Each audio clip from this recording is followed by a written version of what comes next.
Good evening and welcome. Close your eyes and imagine a time before the islands were born, when the world was nothing more than the Takamagahara, a high swirling mist of celestial potential, much like the soft edge of a dream. Somewhere in that sacred silence, the creator deities, Izanagi and Izanami, stood upon the floating bridge of heaven. They dipped a jeweled spear into the primordial ocean, and as the salt dripped from its tip to form the first soil of Japan, the earth began to settle, one island at a time, just for you. Tonight, we aren't just traveling through history, we are stepping into the living heart of Japanese mythology. We are leaning into the rhythm of the kami, the spirits that breathe within every leaf, stone, and waterfall. From the golden loom of the Sun Goddess Amaterasu to the silver tide jewels of the deep sea, the ancient gods are waiting to tell you their stories. They do not come to wake you, but to stand as guardians over your rest. Let the modern world fade like mist on a bronze mirror, and let the ancient, rhythmic pulse of the 8 million gods carry you home. In the beginning, before the first heartbeat of time had been measured, there was neither heaven nor earth, but only a vast, silent expanse of primordial soup. Imagine a darkness that was not empty, but rather heavy with the weight of everything that was yet to be, swirling in a slow, hypnotic circle like a great cosmic egg. Within this shell of potential, the elements were tangled together, light and dark, heat and cold, spirit and matter, all waiting for the subtle shift that would begin the dance of creation. As the eons drifted by in this wordless twilight, a soft movement began to occur within the center of the chaos. The lightest, most transparent parts of this cosmic mass began to flutter upward, like the thinnest veil of morning mist rising off a mountain lake. This delicate vapor ascended to the highest reaches of the void, cooling and clarifying until it formed the Takamagahara, the high plane of heaven. It was a realm of pure crystalline light, where the air was still and the silence was as deep as an ocean. While the light ascended, the heavier and darker elements began to sink, pulling away from the vapor with a slow, grinding gravity. These dense materials settled into a thick, jelly-like mass that drifted aimlessly in the lower reaches of the universe. This was the Earth in its infancy, though it possessed no shorelines, no mountains, and no solid ground to walk upon. It was a world of shifting shadows and liquid darkness, a vast sea of oil and mud that cradled the seeds of the physical world. In that moment of separation, the first deities manifested, not through birth, but by simply appearing out of the sheer perfection of the universe. These were the Ameno Minakanushi, the Takami Musubi, and the Kami Musubi, the invisible pillars of the cosmos. They were beings of pure spirit, devoid of physical form or gender, existing as quiet observers of the great work. They sat in the stillness of the high plane of heaven, their presence acting as the silent anchors that prevented the universe from collapsing back into the void. Following these primordial three, other deities began to sprout from the heavenly soil like the first shoots of a reed bed in spring. These gods represented the abstract forces of growth and permanence, yet they remained distant and hidden from the world below. They watched as the earth remained a drifting, formless thing, much like a jellyfish floating on the surface of a dark pond. There was no wind to move it, no sun to warm it, and no eyes to see its potential. In this divine silence, the universe was like a lung holding a deep breath, waiting for the exhale that would bring movement. The invisible gods felt the pull of the formless earth, knowing that the jelly below required a gardener to tend to its wild, chaotic nature. They whispered amongst themselves in a language made of light, deciding that the time had come for the spirit to touch the matter and for the invisible to become visible. From the seventh generation of these divine beings, two deities emerged who possessed both form and the desire to create. These were the Izanagi no Mikoto and Izanami no Mikoto, the male who invites and the female who invites.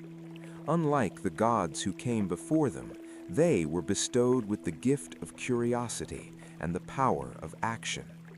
They stood at the edge of the high plane of heaven, looking down into the swirling mists with eyes that sought to find beauty in the darkness.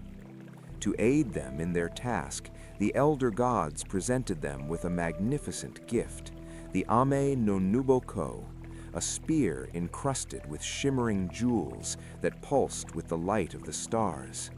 This was not a weapon of war, but a tool of divine architecture, capable of stirring the very fabric of reality.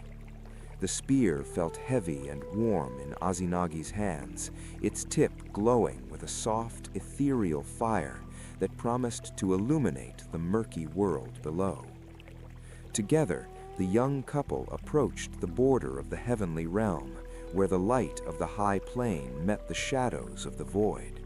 They saw the floating bridge of heaven, a shimmering path of rainbows and stardust that arced over the abyss. With a shared glance and a deep sense of purpose, they stepped onto the bridge.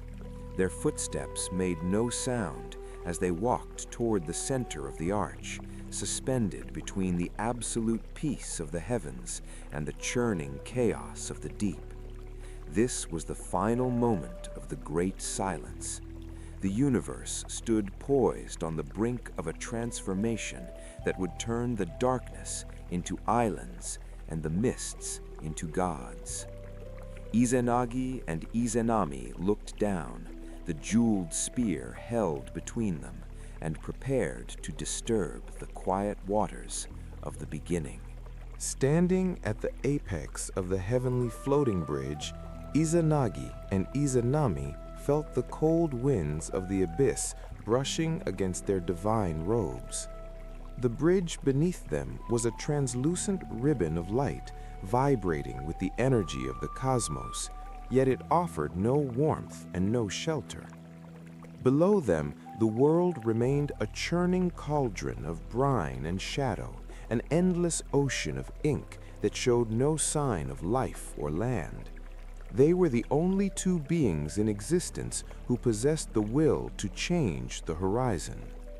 Izanagi took the jeweled spear and leaned over the railing of the bridge, the tip of the weapon cutting through the thick, heavy mists that clung to the water's surface. He began to stir the brine with a slow, rhythmic motion, much like a chef stirring a rich broth. As the spear moved, the dark waters began to swirl in a great vortex, creating the first current in the history of the world. The sound of the spear through the water was like a soft, rhythmic hum that echoed through the empty void.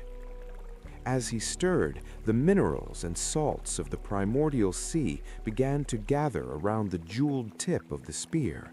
The motion became heavier and more resistant, as if the water itself was trying to hold on to the chaos. Izanagi pulled the spear upward, lifting it back toward the light of the bridge. As he did, a single, heavy drop of salt water gathered at the point of the spear, shimmering with the reflected light of the high plane of heaven. The drop fell. It descended through the darkness like a falling star, growing colder and more solid as it plummeted toward the ocean.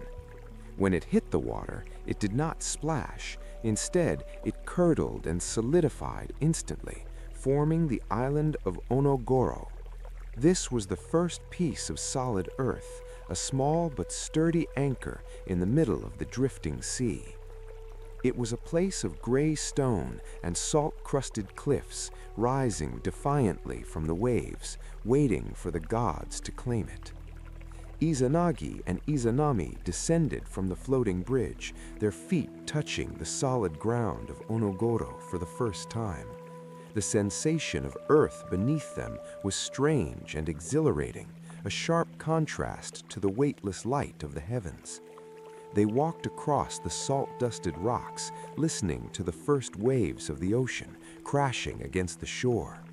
On this tiny island, they were no longer just observers. They were the masters of a new domain, the first inhabitants of a physical world. In the center of the island, they performed their first act of creation by erecting the Amino Mihashira, the heavenly August pillar. This pillar was a massive spire of light and stone that reached all the way back up to the floating bridge, serving as a physical connection between the divine and the earthly. Around this pillar, they built a grand palace of wood and reeds, the first home ever constructed. The air was filled with the scent of the sea and the sound of the wind whistling through the pillars. With their home established, the two deities realized that the island of Onogoro was lonely and small.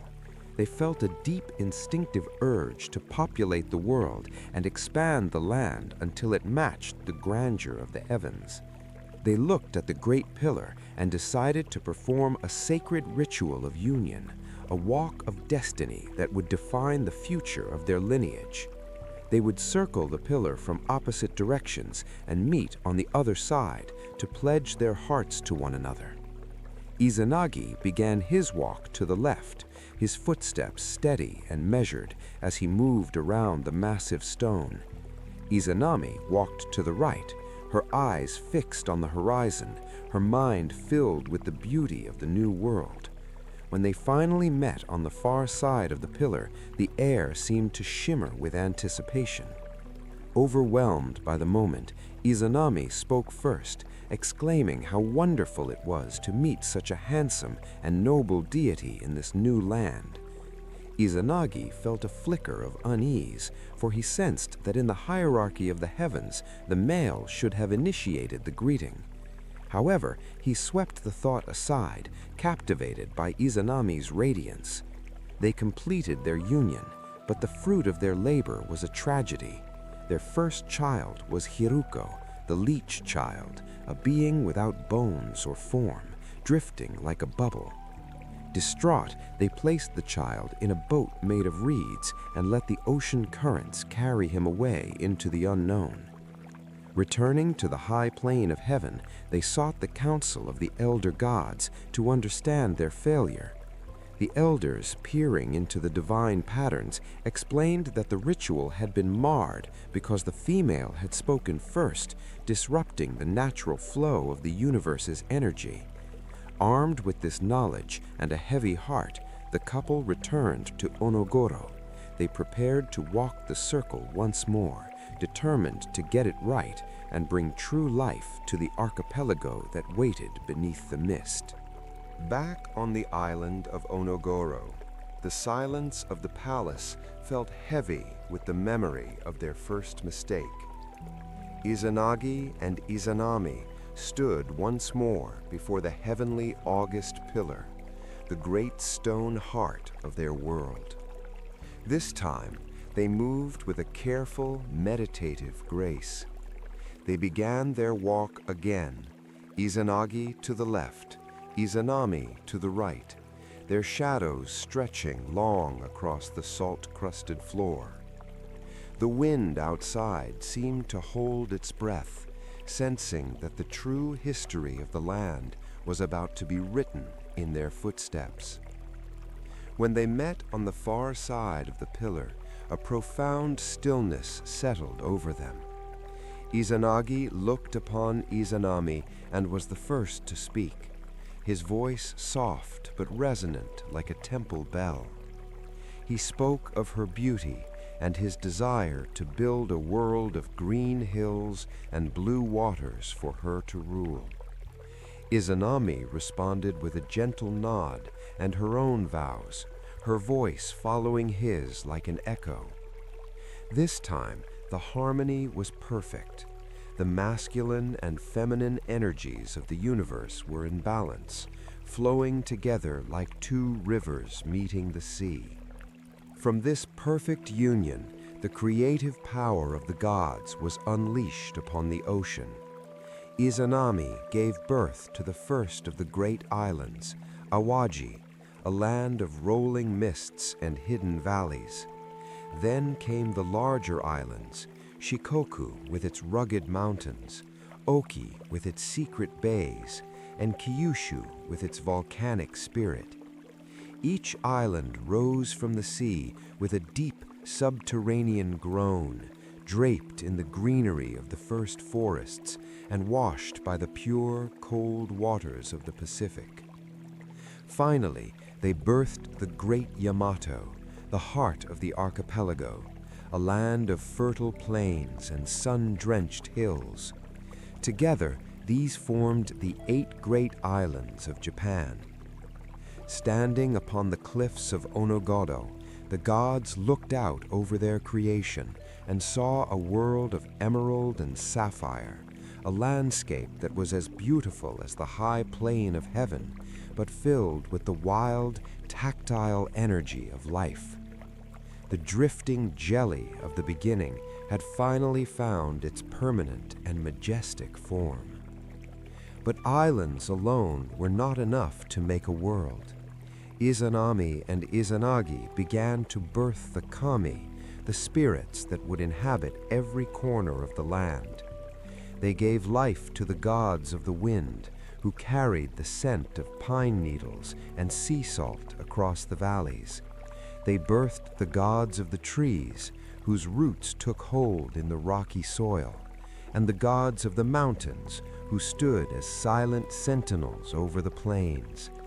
Every rock, every stream, and every blade of grass was given a soul, a tiny spark of the divine to keep it company. The world began to hum with the sound of these new spirits. The rivers began to babble as the water gods took their places, and the forests began to rustle as the wood spirits stirred in the leaves. Izanagi and Izanami walked through their new kingdom, naming the mountains and blessing the springs. They felt like gardeners in an infinite park, watching as their children, the spirits of nature, began to play in the sunlight and the rain. It was a golden age of peace and discovery. As the population of the kami grew, the landscape of Japan became a vibrant tapestry of personality. There were spirits of the mist that clung to the valleys at dawn, and spirits of the foam that danced on the crests of the waves. The gods of the household were born to guard the thresholds of the palaces, and the gods of the road were born to protect those who traveled between the islands. The world was no longer a silent void. It was a conversation between millions of living things. Izanami, though weary from the labor of creation, took great joy in the variety of her children. She spent her days walking through the high grasses, marveling at the way the sunlight filtered through the bamboo groves. She saw how the islands she had birthed were becoming more than just land. They were becoming a home for a divine family. She felt a deep connection to the soil and the water, a maternal bond that tied her spirit to the very heart of the earth. However, as the creative cycle continued, the gods realized that the world was still missing its most intense and transformative forces. They had created the gentle winds and the quiet stones, but they had not yet faced the forces of heat and the mystery of the dark. There was a sense of looming change in the air, a sharpening of the shadows as the sun set over the Yamato plains. The gods knew that to complete the cycle of life, they would eventually have to face the forces of heat and the mystery of the dark. This chapter of their lives ended in a deep sunset of oranges and purples as the 8 great islands glowed like embers in the darkening sea. Izanagi and Izanami returned to their palace on Onogoro, their hearts full of the beauty they had brought. They did not yet know that the birth of the next god would bring an end to their shared journey and force Izanagi into the greatest trial of his existence. For now, the islands slept, cradled by the waves and the silent watch of the first kami. The golden age of creation, which had seen the rise of emerald islands and the whispering of forest spirits, was destined to face a trial of searing intensity. Izanami, the mother of the land, found herself heavy with a child unlike any who had come before. This was Kagutsuchi, the incarnation of primordial fire. As the hour of his birth approached, the air in the palace of Onogoro grew dry and shimmering with heat, and the cooling sea breezes that once danced through the reed-thickened halls seemed to evaporate into a thin, breathless haze. When Kagutsuchi finally entered the world, he did not come with the softness of a summer rain or the gentle sigh of a wind spirit. He was a being of pure, flickering flame, his very essence a localized sun that scorched everything it touched. The wooden pillars of the palace groaned as their moisture was sucked away, and the mats of the floor turned to ash. Most tragically, the intense heat of the fire god's birth seared Izanami's physical form so severely that her divine spirit began to slip away from the world of light. Izanagi knelt by his wife's side, his heart fracturing as he watched the light fade from her eyes. He tried to cool her with the mist of the sea and the breath of the mountain gods, but the damage was absolute. In her final moments, even as she suffered, her body continued to create. From her last breaths and tears, the gods of the earth and the water were born, as if she were desperately trying to provide the world with the tools to balance the fire that was claiming her life. Then, with a final lingering sigh, she departed for Yomi, the land of gloom. The grief that struck Izanagi was a storm that shook the foundations of the 8 great islands.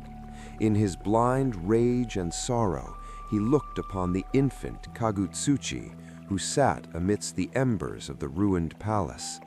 Seeing only the cause of his wife's death, Izanagi drew his 10-span sword, Totsuka no Tsurugi.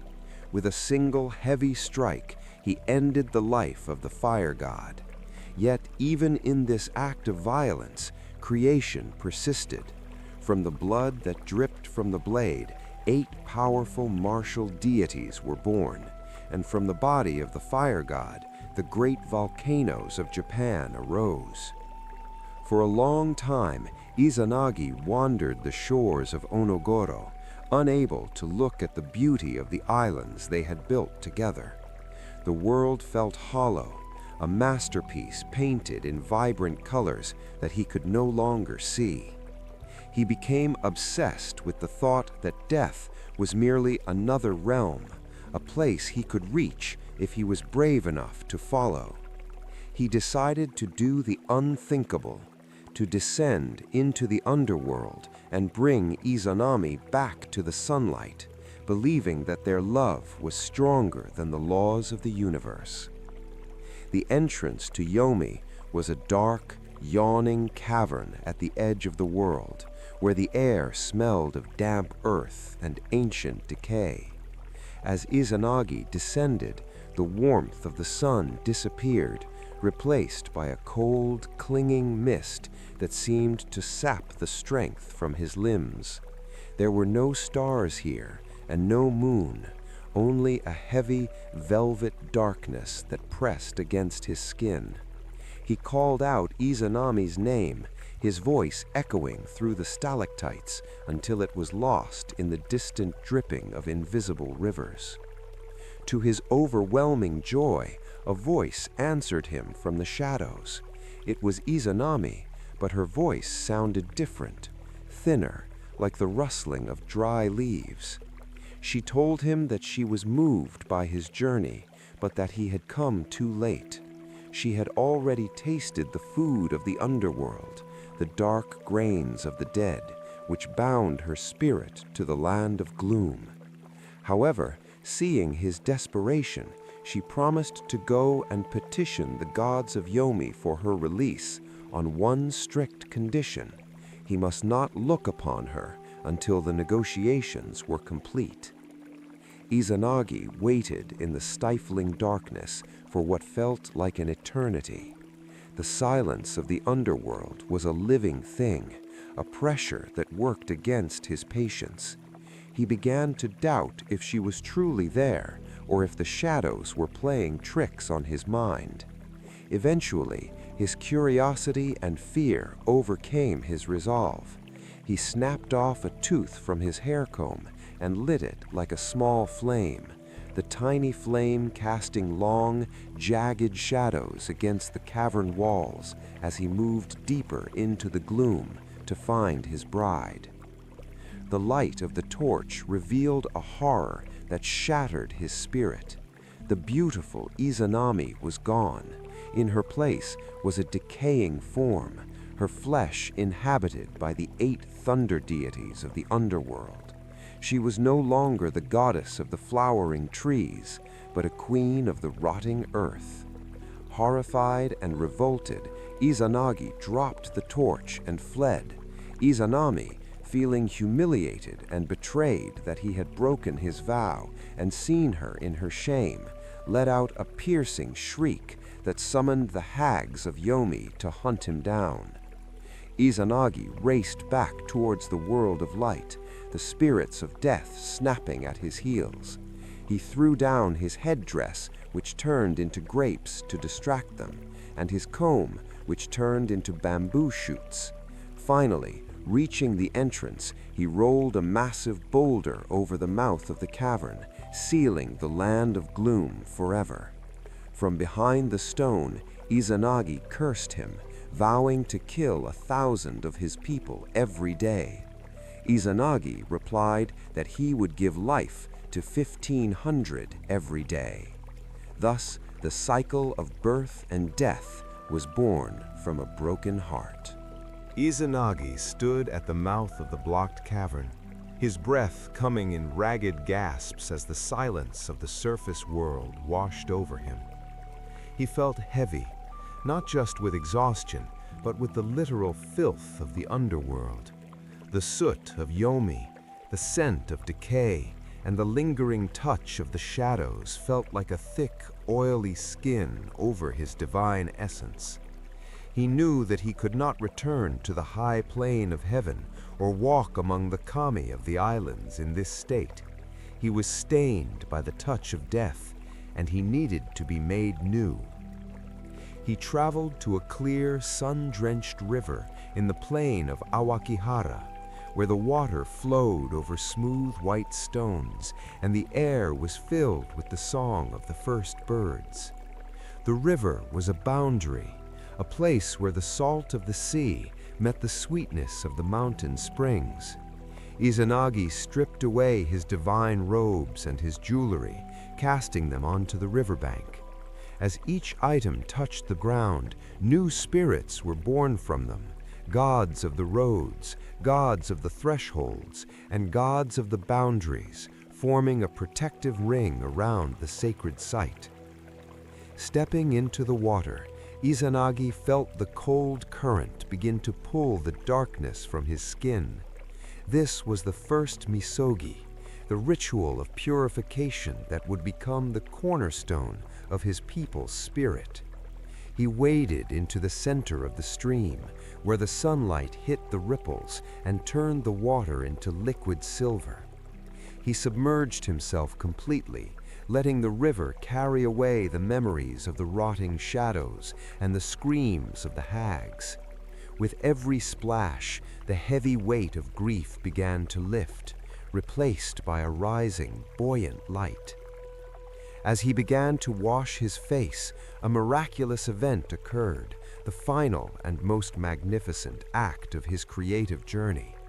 He took a handful of the pure river water and rinsed his left eye. As the droplets fell, they transformed into a radiant golden light that ascended immediately into the sky. This was Amaterasu Omikani, the goddess of the sun. Her brilliance was so great that the river became a mirror of gold, and for the first time, the world knew the true meaning of day. Next, Izanagi cupped the water and rinsed his right eye. From these droplets emerged a cool silver glow that rose to sit in the sky opposite his sister. This was Tsukuyomi no Mikoto, the god of the moon. His presence brought a serene, quiet light to the world, a silver veil that turned the forests into a dreamscape of shadows and peace. The balance of the heavens was being established right there in the ripples of the stream, as the sun and the moon took their eternal places. Finally, Izanagi washed his nose, and with a sudden turbulent splash, the water churned and foamed. From this energetic cleansing emerged Susanoo no Mikoto, the god of the storms. He was a wild, powerful deity, his voice like the crashing of waves, and his spirit as impossible as a summer gale. While his siblings were beings of light and order, Susanoo was a creature of emotion and raw power, representing the untamed side of the natural world that his parents had built. Izanagi looked upon his three noble children and felt a sense of completion that had eluded him since the loss of Izanami. He saw in them the perfection of the universe, the warmth of the day, the mystery of the night, and the strength of the storm. He realized that while death had taken his partner, life had flourished in a new, more magnificent form. He took his necklace of sacred beads and gave it to Amaterasu, signifying her role as the supreme ruler of the heavens. To Tsukuyomi, he granted the realm of the night and the cycles of the moon, entrusting him with the quiet dreams of the world. To Susanoo, he gave the dominion of the seas and the wild places of the earth, acknowledging that the world needed the cleansing power of the storm as much as it needed the warmth of the sun.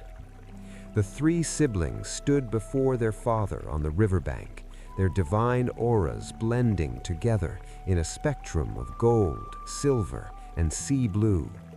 With his task finished and his soul purified, Izanagi felt his own divine energy beginning to wane. He had fulfilled his destiny as the architect of the world and the father of the gods. He prepared a final dwelling place for himself in a hidden, peaceful corner of the islands, where he could watch over his creation from a distance. He stepped out of the river, his skin glowing with a light that matched the morning sun, and disappeared into the mists of the early world. The age of the first parents had ended, but the age of the three noble children had begun. Amaterasu ascended to the high plane of heaven, her path made of sunbeams. Tsukuyomi followed her, his path made of starlight, and Susanoo descended to the shores of the islands, his path made of salt and spray. The river at Awakihara continued to flow, its waters forever carrying the memory of the day when the sun, the moon, and the storm were born from a single act of grace. In the high plane of heaven, Amaterasu established a realm of such perfect order and beauty that it became the blueprint for all harmony in the universe. Her palace was not a fortress, but a sanctuary of light, where the walls were made of sliding screens of silk, and the gardens were filled with flowers that never wilted. She was the sun in more than name. Her very mood dictated the growth of the rice in the fields below, and the warmth in the hearts of the lesser kami who served in her court. Amaterasu's most sacred duty was the tending of the celestial rice paddies. She understood that life required sustenance, and she spent her mornings walking through the flooded fields, her golden robes tucked up, her hands personally tending to the young shoots. Under her care, the rice grew tall and heavy with grain, a golden harvest that represented the abundance of the divine. She taught the other gods the art of irrigation and the patience required to wait for the seasons to turn, instilling a sense of rhythm in the cosmos. When the sun reached its zenith, Amaterasu would retire to her sacred weaving hall. This was a place of rhythmic clicking and the soft whirring of wooden looms. Surrounded by her celestial handmaidens, the Sun Goddess wove the Ame no Enuki, the fabric of the universe itself. The threads they used were spun from sunlight, morning mist, and the dreams of mortals. Each pattern they wove became a day in the world below, a complex tapestry of fate and weather that ensured the world remained in balance. The weaving hall was the heartbeat of heaven. The sound of the looms was said to be the most peaceful music in existence, a steady, comforting pulse that could be heard by those on earth who listened closely to the rustling of the leaves. Amaterasu found deep peace in this work. She loved the precision of the threads and the way the light played across the finished cloth. In these moments, she was not just a queen, but a craftswoman, dedicated to the beauty of the small and the intricate. However, far below the high plane of heaven, her brother Susanoo was growing restless. While Amaterasu embraced order, Susanoo was a creature of chaos. He found the rules of the heavens stifling, and the perfection of his sister's realm an insult to his own raw nature. He spent his days howling at the moon and causing the tides to crash violently against the cliffs of the islands. His heart was filled with a strange, bitter longing for his mother, Izanami, and he often wept so loudly that the mountains crumbled into the sea. Susanoo's grief and jealousy began to manifest as a dark, destructive energy. He would visit the high plane of heaven, but instead of bringing gifts or seeking wisdom, he brought the storm. He would trample the carefully tended rice fields of his sister, breaking the irrigation dikes and letting the precious water drain away. Amaterasu, ever patient and seeking to love her brother, would often make excuses for him, telling her courtiers that he was simply overwhelmed by his own strength or that he had acted in a moment of accidental clumsiness. But the storm god's behavior grew more erratic and cruel. He began to see her sister's kindness as a sign of weakness.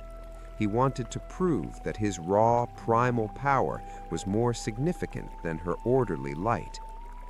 One day, he went too far. While Amaterasu was in her weaving hall, immersed in the delicate work of creating the next day's light, Susanoo committed an act of such profound disrespect and violence that it shattered the peace of the heavens forever. He captured a celestial horse, a creature of pure spirit, and flayed it in a fit of rage. Then he threw the hide of the animal through the roof of the weaving hall, right into the center of the spinning looms. The impact was devastating. The looms were smashed, the golden threads were tangled and broken, and one of Amaterasu's favorite handmaidens was so startled that she fell against the shuttle of the loom and died. The hall of light was suddenly filled with the scent of blood and the sound of breaking wood.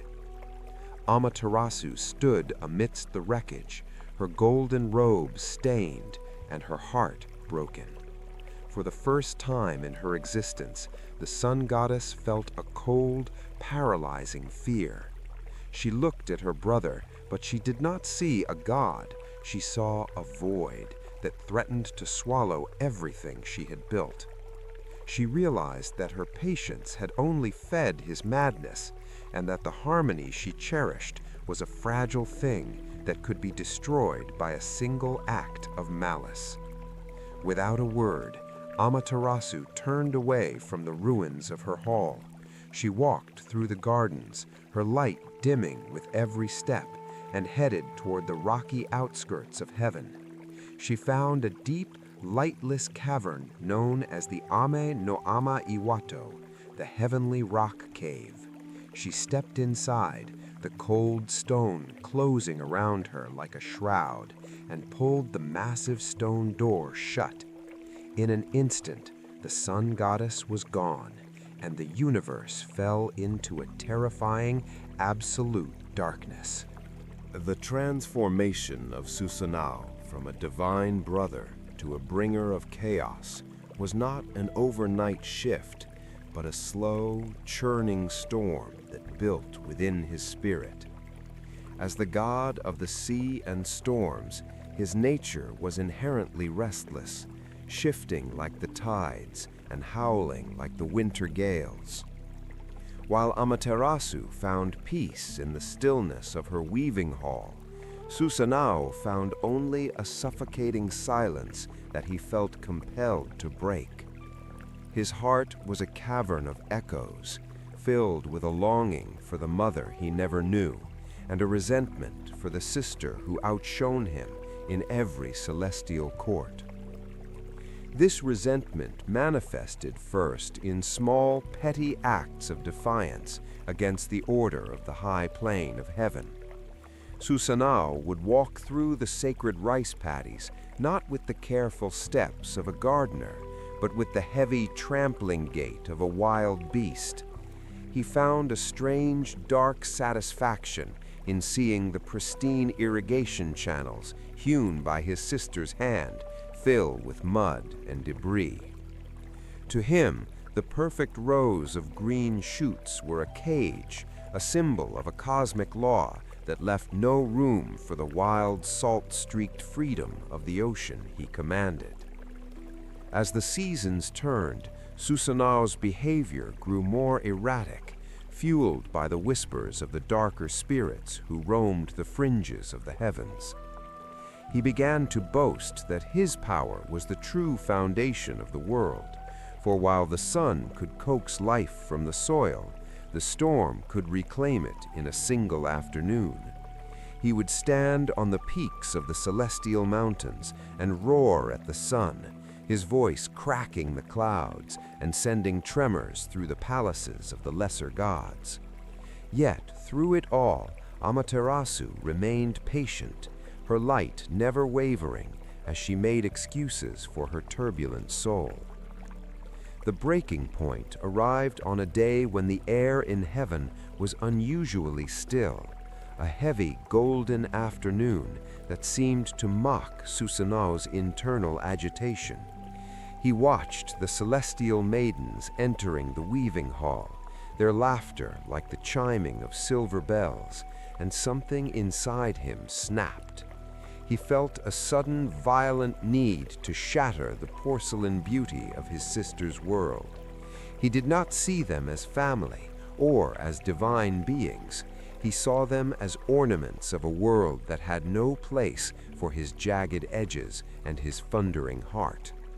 In a fit of divine madness, Susanoo captured a great piebald stallion, a creature of the wind and the stars that lived in the heavenly stables. With a cruelty that shocked even the shadows, he flayed the animal, its hide becoming a heavy, bloodied shroud in his hands.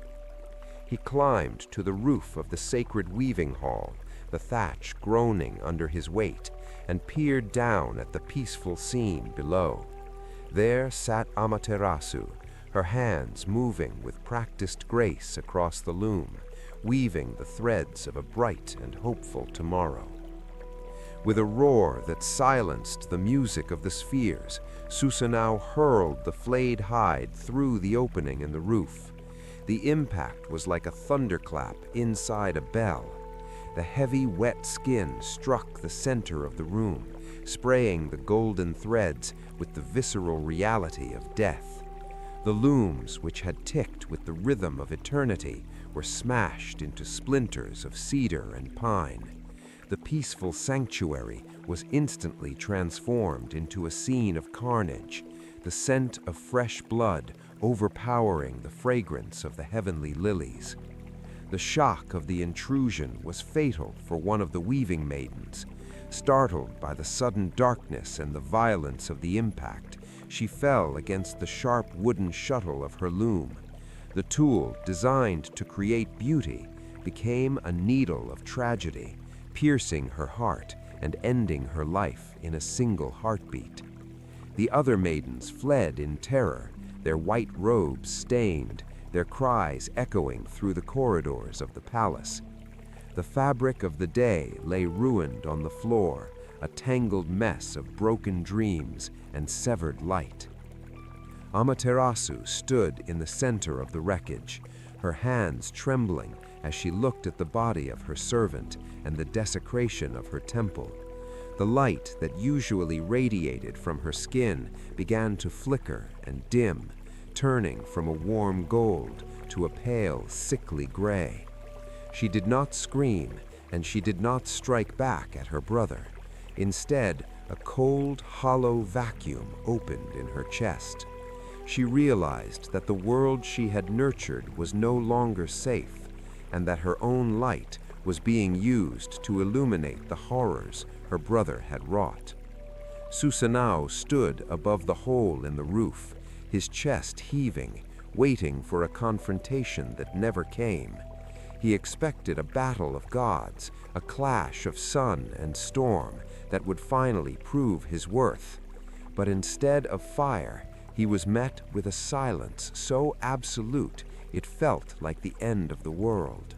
He watched as his sister turned her back on him, her head bowed, her golden crown slipping from her brow. She walked out of the hall with the slow, deliberate steps of someone who had lost everything they loved.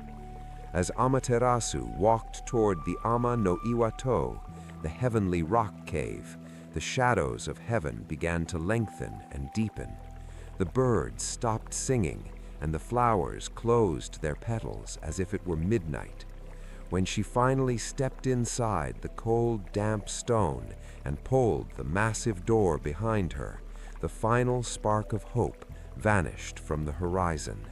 Susanoo was left alone in the wreckage of the weaving hall, the darkness he had invited finally arriving to swallow him along with the rest of the universe. When the heavy stone door of the Ama no Iwato clicked shut, it was a sound that resonated through every leaf, stone, and soul in the 9 realms. In an instant, the warm golden glow that had defined existence was snuffed out like a candle in a gale. The high plane of heaven was plunged into a terrifying ink-black night, and the islands of Japan below disappeared into a void where the mountains could no longer be distinguished from the sea. It was a darkness so thick it felt like velvet, a physical weight that pressed against the eyes and chilled the spirit to the bone.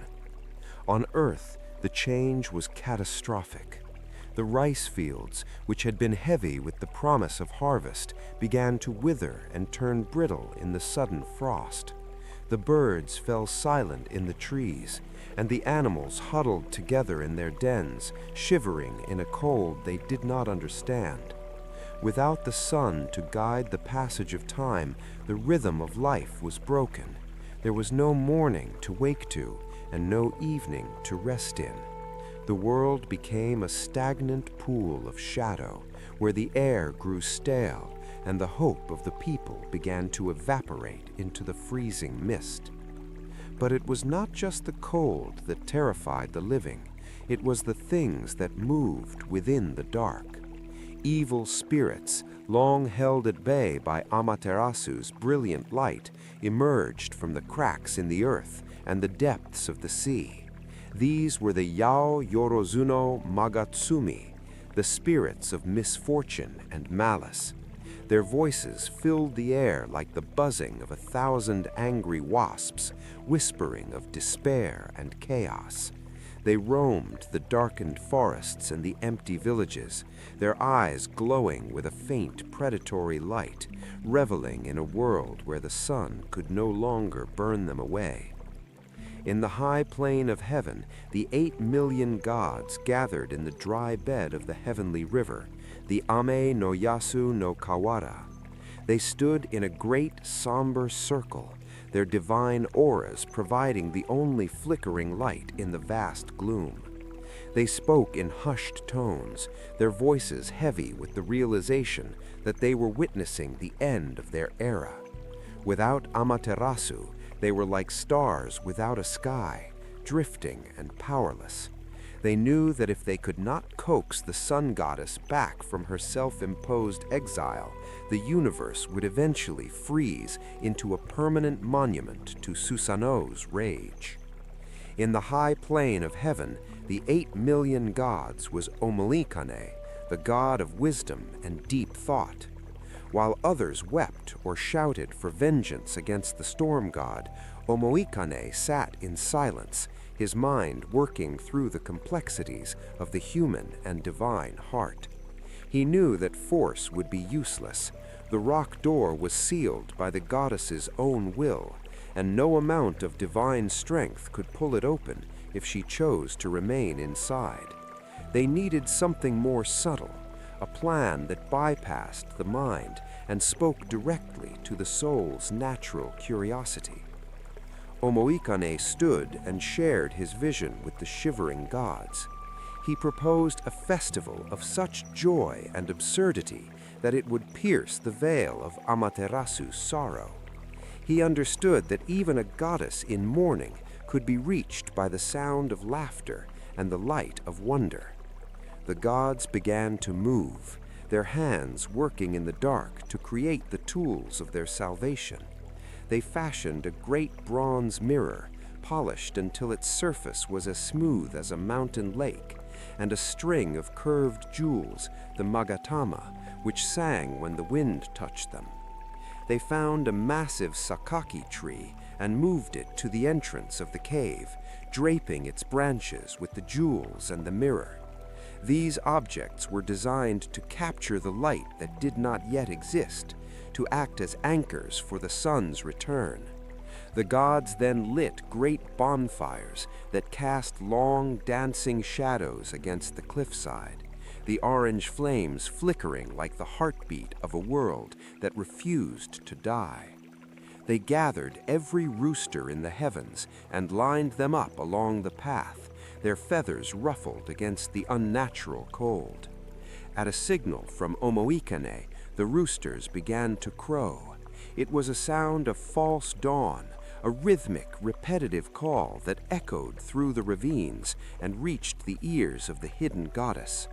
Inside the cave, Amaterasu sat in the freezing dark, her head resting on her knees. When she heard the birds, she felt a flicker of confusion. Why were the harbingers of the morning calling when the sun was locked away in the earth? The sound was a tiny crack in the armor of her grief, a reminder of the world she had left behind. Then the gods began to chant. It was not a somber hymn, but a rowdy, boisterous song that shook the leaves of the sakaki tree. They pounded their staves against the ground, the rhythm building like the beating of a great drum. The sound of 8 million gods singing in unison was a force of nature, a wall of sound that pushed against the stone door of the cave. It was a celebration of life in the midst of death, a defiant roar against the encroaching silence of the void. Susanoo's descent from the high plane of heaven was not the triumphant arrival of a conqueror, but the heavy, stumbling fall of a broken spirit. Stripped of his divine status and marked by the humiliation of his clipped beard and nails, he fell through the layers of the sky like a bruised storm cloud. The brilliant light of his sister, Amaterasu, burned against his back as he plummeted, a constant reminder of the harmony he had tried to shatter. He landed in the province of Izumo, on the banks of the Hii River, where the earth was damp and the air smelled of mountain pine and rising mist. For many days, the former god wandered the wilderness of the mortal world, his magnificent robes tattered and stained by the red mud of the riverbanks. He was no longer the arrogant prince of the heavens. He was a solitary traveler with nothing but his sword and the heavy weight of his regrets. The rain, which he had once commanded with a roar, now soaked him to the bone, chilling the divine fire that still flickered in his chest. He watched the humans from the shadows of the bamboo groves, marveled by their fragile lives and the quiet dignity with which they faced the cold. As he followed the winding path of the Hii River upstream, the silence of the forest was broken by a sound that resonated with his own inner turmoil, the sound of weeping. It was not the loud, dramatic wailing of a deity, but the soft, rhythmic sobbing of those who have lost all hope. Susanoo pushed aside the heavy ferns and discovered an elderly couple, a man and a woman of the earthly kami, sitting on a moss-covered stone. Between them sat a young maiden of ethereal beauty, her eyes red from crying, her hands trembling like autumn leaves in a gale. Susanoo approached them, his presence still commanding despite his disheveled appearance. He asked the old man, Ashinazuchi, and the old woman, Tenazuchi, why they mourned in such a beautiful place. The old man looked up, his face a map of 1,000 sorrows, and explained that they were the children of the mountain gods.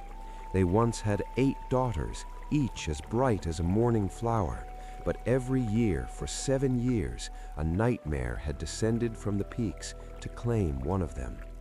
Now only their youngest, Kushinada-hime, remained, and the time of the monster's return was at hand. The monster they feared was the Yamata no Orochi, an 8-headed serpent of such colossal size that its body spanned 8 valleys and 8 hills. Its eyes were said to glow with the eerie red of winter cherries, and its belly was always inflamed with the blood of its victims. Moss and cypress trees grew upon its back, making it seem like a living mountain of scales and rot.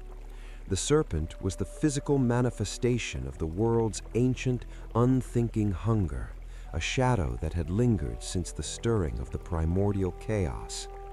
Susanoo felt a spark of his old fire return, but this time it was tempered with a sense of purpose. He looked at the maiden, Kushinada-hime, and saw in her innocence a reflection of the peace he had once despised in his sister's weaving hall. He realized that this was his path to redemption. He would not use his power to destroy the order of the heavens, but to protect the life of the earth. He struck a bargain with the elderly couple. If he could slay the serpent and end their terror forever, he would take the maiden as his wife. The couple agreed, desperate for any hope against the inevitable. Susanoo then began to prepare the battlefield, showing strategic wisdom that Omoikane himself would have admired. He did not rush to meet the serpent with steel alone, for he knew that raw strength was what led to his downfall. Instead, he instructed the family to build a sturdy fence with 8 gates, and behind each gate he placed a platform. On each platform, he set a large vat filled with refined sake, brewed 8 times to ensure its potency. To keep the maiden safe, Susanoo used his shape-shifting magic to transform Kushinada-hime into a multi-toothed comb, which he tucked securely into his own hair. This act of protection was a profound symbolic shift for the storm god.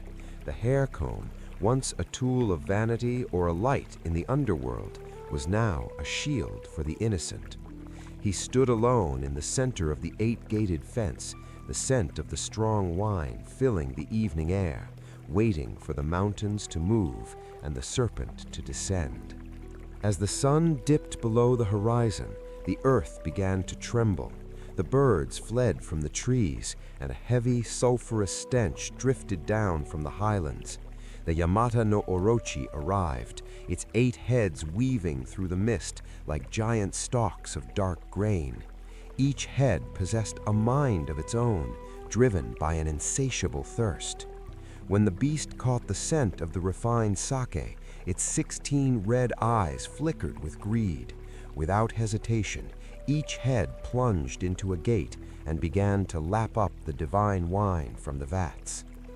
Susanoo watched from the shadows, his hand resting on the hilt of his sword, his breath shallow and steady. He waited as the serpent drank every drop, the potent liquid dulling its senses and slowing its massive cold heart. One by one, the 8 heads grew heavy and slumped to the ground, the beast falling into a deep, drunken stupor. The storm god stepped forward, the moonlight catching the edge of his blade, ready to face the darkness that he had once been part of and emerge as a guardian of the land of Izumo. The moment of the serpent's sleep was a heavy, breathless pause in the history of the world. Susanoo stood before the slumbering Yamata no Orochi, the sheer scale of the beast enough to make the mountains seem small. The monster's breath was a rhythmic, wet rasp that shook the leaves of the nearby trees, and its scales clattered like iron plates as it shifted in its stupor. Susanoo drew his sword, the Tortsuka no Tsurugi, and the blade hummed with a sharp celestial energy that pierced through the thick Izumo mist. With a series of powerful, decisive strokes, Susanoo began his grim work. He moved from head to head, his blade falling like lightning through the thick, leathery necks of the beast. The river He began to run red, its waters carrying the serpent's malice away toward the sea. Each strike was an act of purification, a severing of the chaos that had plagued the province for generations. The storm god fought with a focused intensity, his movements a dance of steel and shadows that left no room for error or hesitation. As he reached the middle of the serpent's massive winding body, Susanoo hacked into the tail. To his surprise, his divine blade struck something hard and unyielding, a sound like a hammer hitting an anvil, echoing through the valley. He looked closer and saw a glint of light buried deep within the monstrous flesh. Carefully, he carved away the scales and bone to reveal a magnificent sword, its edge so sharp it seemed to cut the very air around it. This was the Kusanagi no Tsurugi, the grass-cutting sword, a treasure born from the belly of a nightmare. Susanoo held the new blade aloft, feeling its weight and its ancient, silent power. He realized that this sword was too great a treasure for a mortal king or even an exiled god to keep for himself. In a final act of true humility and reconciliation, he sent the sword back to the high plane of heaven as a gift to his sister, Amaterasu. It was a silent apology, a bridge of steel built across the gap of their long estrangement. The sword would later become one of the 3 sacred treasures of the imperial house, a symbol of the divine protection of the sun. With the serpent dead, the air in Izumo began to clear. The heavy, oppressive weight that had hung over the valley for 8 years lifted, replaced by the sweet, cool scent of rain-washed earth. Susanoo took the comb from his hair and transformed Kushinada Hime back into her human form. She looked upon the hero and the fallen monster, her fear replaced by a deep, quiet reverence.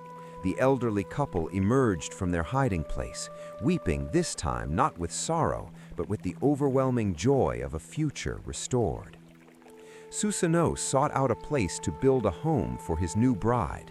He traveled to a land called Suga, where the clouds rose in beautiful white layers against the blue sky.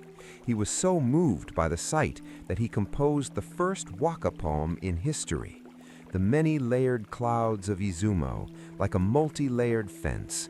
To dwell with my wife, I build a multi-layered fence. Oh, that multi-layered fence. The poem was a celebration of boundaries, the very thing he had once hated, now seen as a sacred space for love and protection. In the hills of Suga, Susanoo built a magnificent palace.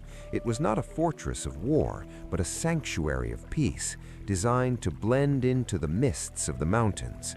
He settled there with Kushinada Hime, and for the first time in his long, turbulent existence, the storm god knew the quiet satisfaction of a hearth and a home. He became the patron of the Izumo line, a god who understood the value of the earth because he had been cast down to walk upon it. As the years passed, the legend of the serpent slayer spread across the islands. People spoke of the red-eyed beast and the god who had traded his pride for a sword and a wife. The province of Izumo became a place of mystery and power, a gateway between the heavens and the earthly realm. Susanoo watched over the land, his presence felt in the sudden summer storms that cleared the heat and the steady flow of the He River that nourished the rice fields. Susanoo's transformation was complete. He had fallen as a destroyer and risen as a builder. He had learned that true strength was found in the ability to shatter a weaving hall, but in the patience required to protect a single life. He lived in the palace of Suga until his time on earth was finished, eventually departing for the hidden realm of the hidden land, where he would rule as a king of the spirits, forever watching over the descendants of the maiden he had saved from the dark. The Kusanagi sword remained in the heavens for a time, a shimmering reminder of the bond between the sun and the storm. The world was in balance. The sun shone in the day, the moon watched at night, and the storms protected the boundaries of the land. It was a time of growth and legends, as the spirits of the earth and the spirits of the heavens began to weave a new story together, one that would lead to the rise of the great lord of the land. Generation after generation, the blood of Susanoo flowed through the lords of Izumo, eventually leading to the birth of a young deity named Okuninushi.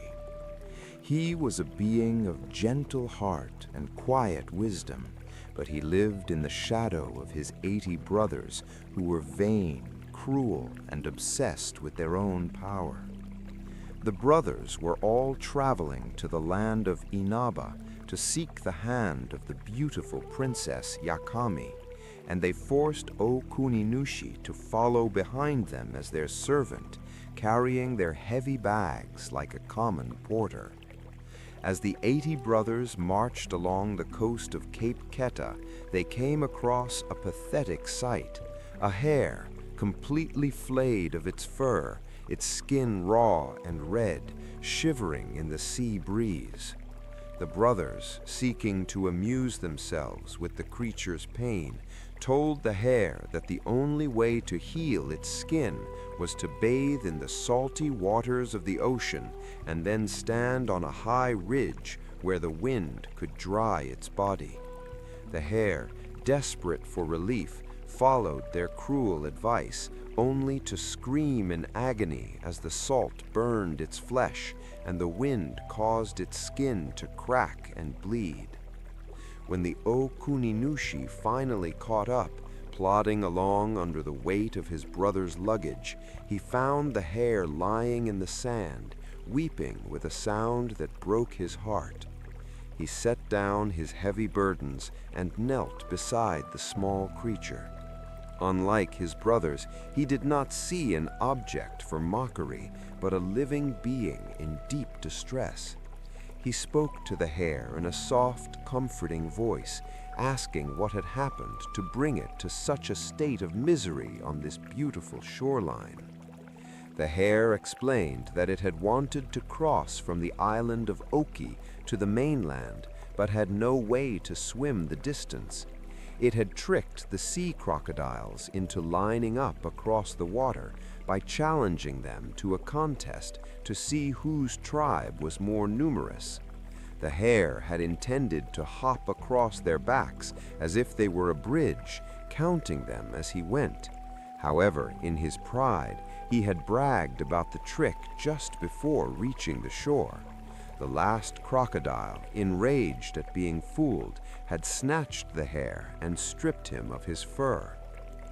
Okuninushi listened with patience and a gentle smile, recognizing the folly of pride, but feeling only compassion for the suffering that followed. He told the hare to go quickly to the mouth of a nearby river and wash its body with fresh, sweet water to remove the burning salt. Then he instructed the hare to gather the pollen of the yellow kaba, cattail plants, that grew along the banks, and to roll its body in the soft dust. The pollen, he explained, would act as a healing balm and help the fur to grow back. The hare followed the young god's instructions perfectly. As it rolled in the cattail pollen, the stinging pain vanished, replaced by a cooling, soothing sensation. Almost instantly, a coat of soft white fur began to sprout from its skin, covering its raw flesh like a fresh fall of snow. Healed and restored, the hare realized that the traveler who had helped him was no ordinary servant, but a being of true divine character. The hare sat up on its hind legs, its ears twitching, and spoke a prophecy to its savior. The hare revealed that he was a messenger of the local kami, and that the 80 brothers would never win the heart of Princess Yakami. He foretold that despite their grand appearance and Okuninushi's humble status as a porter, it was the kind-hearted younger brother who would marry the princess and become the ruler of the land. The hare's golden eyes sparkled with ancient wisdom as it thanked Okuninushi and hopped away into the tall grass, leaving the young god alone with the weight of his bags and the weight of his destiny. When the 80 brothers finally reached the palace of Princess Yakami, they found her unimpressed by their boasts and their finery. She had heard of their cruelty toward the hare and their arrogance on the road. When Okuninushi arrived, dusty and tired, she saw the kindness in his eyes and the strength in his humility. To the shock and fury of the 80 brothers, she rejected them all and chose Okuninushi as her husband, just as the white hare had predicted on the sands of Cape Keta. The marriage was a moment of great joy, but it marked the beginning of a long and dangerous road for Okuninushi. His brothers, consumed by jealousy and hatred, vowed to destroy him. They did not understand that the power to rule the land came not from the ability to dominate, but from the ability to heal. They saw their brother as a weakling who had stolen their prize, and they began to plot his death with a cold, relentless fury that would force him to seek refuge in the darkest corners of the world. Okuninushi's story is a reminder that in the world of the kami, the smallest act of kindness can change the course of history. The white hare of Inaba became a symbol of the divine favor that follows those who walk with compassion. As the young god prepared to face the trials his brothers had set for him, he carried with him the memory of the salt-crusted shore and the soft white fur of a hare, a small sign that even in a world of monsters and storms, the gentle are never truly alone. The marriage to Princess Yakami did not bring peace to Okuninushi. Instead, it ignited a murderous jealousy in his 80 brothers that burned like a forest fire. They viewed his kindness as a weakness and his success as an insult to their divine standing. They plotted to kill him not once, but many times, first by tricking him into catching a red-hot boulder disguised as a boar, and then by crushing him within the split trunk of a massive tree. Twice the young god perished, and twice his grieving mother petitioned the celestial deities to restore his life, washing his broken form with the medicinal milk of divine clams until his skin was whole once more. Realizing that his brothers would never cease their pursuit until he was reduced to ash, Okununishi's mother whispered to him through her tears, urging him to flee. She told him of a hidden path that led to the nether-distant land, the subterranean realm where the exiled storm god Susanoo now ruled as a king of shadows.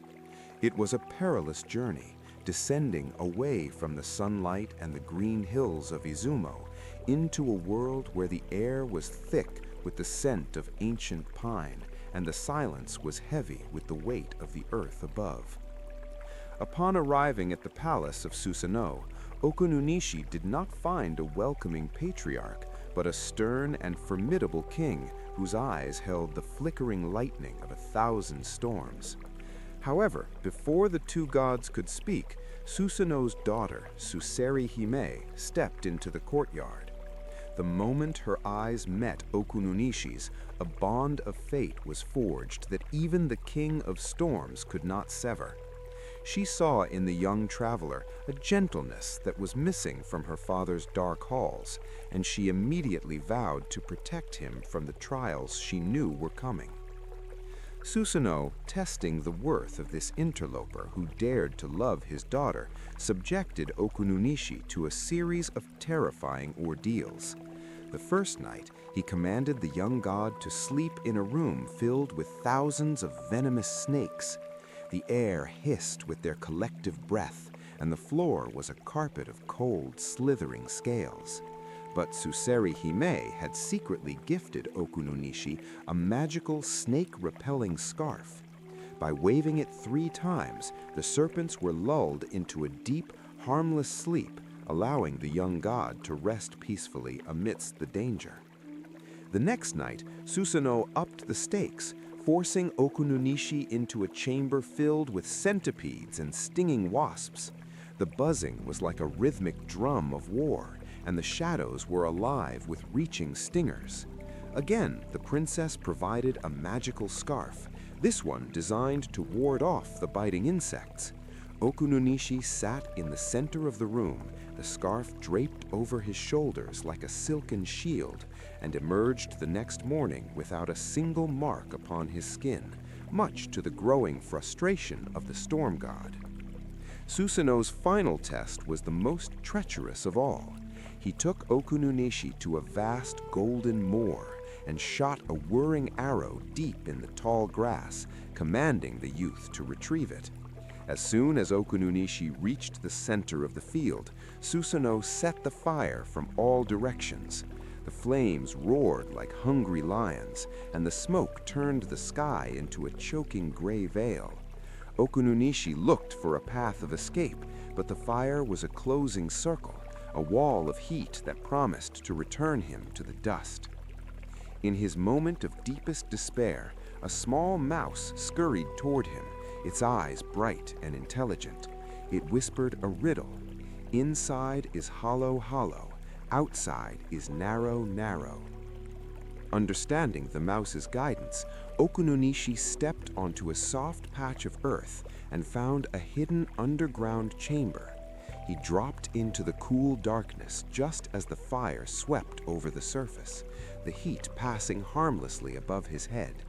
The mouse even brought him the whirring arrow, holding it in its tiny teeth as a gift of life. When the fires died down and the smoke cleared, Susanoo walked onto the charred moor, expecting to find nothing but bone. To his shock, Okununishi emerged from the earth, singed but standing tall, holding the arrow aloft. The storm god was silent, his eyebrows twitching with a mixture of grudging respect and lingering suspicion. He took the young god back to the palace and commanded him to wash his hair, a final, intimate test of loyalty. As Susanoo drifted into a deep sleep, Okununishi realized this was his only chance to escape the cycle of trials. Working quickly and quietly, Okununishi tied Susanoo's long, wild hair to the rafters of the palace. He seized Susanoo's most precious treasures, the great sword of life, the bow and arrows of life, and the heavenly speaking lute. With Suseri Hime at his side, they fled toward the surface. But as they ran, the lute accidentally brushed against a tree, letting out a single resonant note that vibrated through the foundation of the underworld. The sound woke the King of Storms with a roar that shook the very mountains. As Susanoo struggled to untangle his hair from the rafters, pulling the entire palace down in his rage, Okununishi and Suseri Hime reached the boundary of the living world. Susanoo stopped at the edge of the shadows, watching them disappear into the light. Instead of a curse, he shouted a final command. Use those treasures to subdue your brothers, become the great lord of the land, and rule Izumo with my daughter at your side. The trials were over. The porter had become a king, tempered by fire and shadow. With the 80 brothers subdued and Okuninushi established as the great lord of the land, a long era of earthly prosperity began. He spent centuries building the physical world, teaching the people how to cultivate the soil and heal their ailments with herbs. But high above in the plain of heaven, Amaterasu watched the world below with a discerning eye. She felt that while the earthly deities had done well, the time had come for her own direct lineage to take the throne and bring a celestial order to the islands of Japan. Amaterasu summoned her grandson, Ninigi no Mikoto, a young deity whose spirit was as bright and clear as the morning dew. She sat him upon a throne of clouds and explained his divine mission. He was to descend to the terrestrial world and establish a permanent government that would bridge the gap between gods and men. This was not a conquest of force, but a transition of authority. To ensure his success and mark his status, she bestowed upon him the 3 sacred treasures, the mirror, the jewel, and the sword.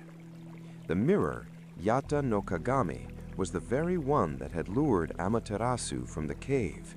It represented wisdom and the ability to see the truth without distortion. The jewel, Yasakani no Magatama, represented the benevolence and the soul of the divine. The sword, Kusanagi no Tsurugi, which Susanoo had found in the serpent's tail, represented valor and the power to protect the innocent. These 3 objects were the physical anchors of the imperial line, destined to be passed down through 100 generations of emperors. Ninigi's descent was a spectacle of cosmic proportions. He was accompanied by a retinue of 5 craft deities and the goddess Uzume, the dancer whose laughter had saved the sun. They parted the heavy, multi-layered clouds of heaven, pushing through the mists like a great ship clearing a harbor. The sky was filled with the fluttering of divine banners and the soft humming of celestial music as the heavenly host began their long journey down toward the peaks of the earthly mountains. As they reached the floating bridge of heaven, they found their path blocked by a strange and formidable figure. Standing at the crossroads of heaven and earth was Saru Tahiko, a giant deity with a nose 7 spans long and eyes that shone like a flaming mirror. His presence was so overwhelming that many of Ninigi's attendants shrank back in fear. It was Uzume who stepped forward, using her legendary wit and fearlessness to confront the giant and discover his intentions. Saru Tahiko revealed that he was not an enemy, but an earthly deity who had come to act as a guide. He knew the paths of the mountains and the secrets of the valleys better than any celestial god. Impressed by his sincerity, Uzume led him to Ninigi. The giant bowed low, offering his loyalty to the grandson of the sun. This union between the heavenly gods and the earthly guides was the first step in the unification of the realms, proving that the new order would be built on cooperation rather than conflict. Guided by Saru Tahiko, Ninigi finally touched the earth on the peak of Mount Takichiho in Kyushu. As his feet met the soil, the mountain itself seemed to glow with a soft inner light. He looked out over the islands of Japan and saw a land of mist and emerald, a world that was wild and beautiful, but in need of a steady hand to guide its growth. He built a grand palace with pillars that reached deep into the earth and crossbeams that soared toward the high plane of heaven, naming it his seat of power. Ninigi's presence on earth changed the very vibration of the islands. The wild kami of the mountains and rivers recognized his divine authority, coming one by one to pay their respects. The air felt fresher, the water tasted sweeter, and the seasons began to follow a more predictable and harmonious rhythm. He walked among the people not as a distant tyrant, but as a shepherd of the soul, teaching them that the heavens were not as far away as they seemed. One of his first acts as ruler was to establish the sacred rituals of the harvest, ensuring that the first fruits of the land were always offered back to Amaterasu. He taught the people that gratitude was the foundation of prosperity. Under his reign, the small villages began to grow into thriving communities, and the fear of the dark spirits began to fade as the light of the imperial house grew stronger. The transition from the age of gods to the age of men had truly begun. Ninigi lived on Mount Takichiho for many years, his life a bridge between the eternal and the fleeting. He was the first of the heavenly grandsons to call the earth home, and his story is a reminder that the divine does not just exist in the clouds, but in the very soil we walk upon. His arrival was the dawn of a new civilization, a golden thread that would eventually lead to the birth of the first emperor and the enduring spirit of the Japanese people. While Ninigi ruled from his palace on Mount Kakechiho, he often walked the slopes of the mountain to admire the world he had inherited. On one such walk, he encountered a maiden of such breathtaking beauty that the very cherry blossoms seemed to pale in her presence. She was Konohana Sakuya Hime, the princess who makes the flowers of the trees bloom. Her skin was like the finest silk, and her smile held the warmth of a spring afternoon. Ninigi, struck by a love that was both human and divine, immediately asked her father for her hand in marriage. The maiden's father was Oyamatsumi, the great god of the mountains. He was pleased that the heavenly grandson wished to marry into his family, for it would seal the bond between the heights of heaven and the depths of the earth. He agreed to the marriage, but he sent not one, but both of his daughters to Ninigi's palace. Along with the beautiful flower princess came her older sister, Iwanaga Hime, the rock princess. Unlike her sister, Iwanaga Hime was rugged and plain, her features as jagged and unyielding as the stones of a mountain peak. Ninigi, young and dazzled by outward beauty, was repulsed by the appearance of the older sister.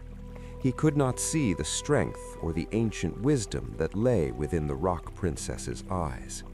He accepted the flower princess with great joy, but sent Iwanaga Hime back to her father, claiming there was no room in his palace for one so unadorned.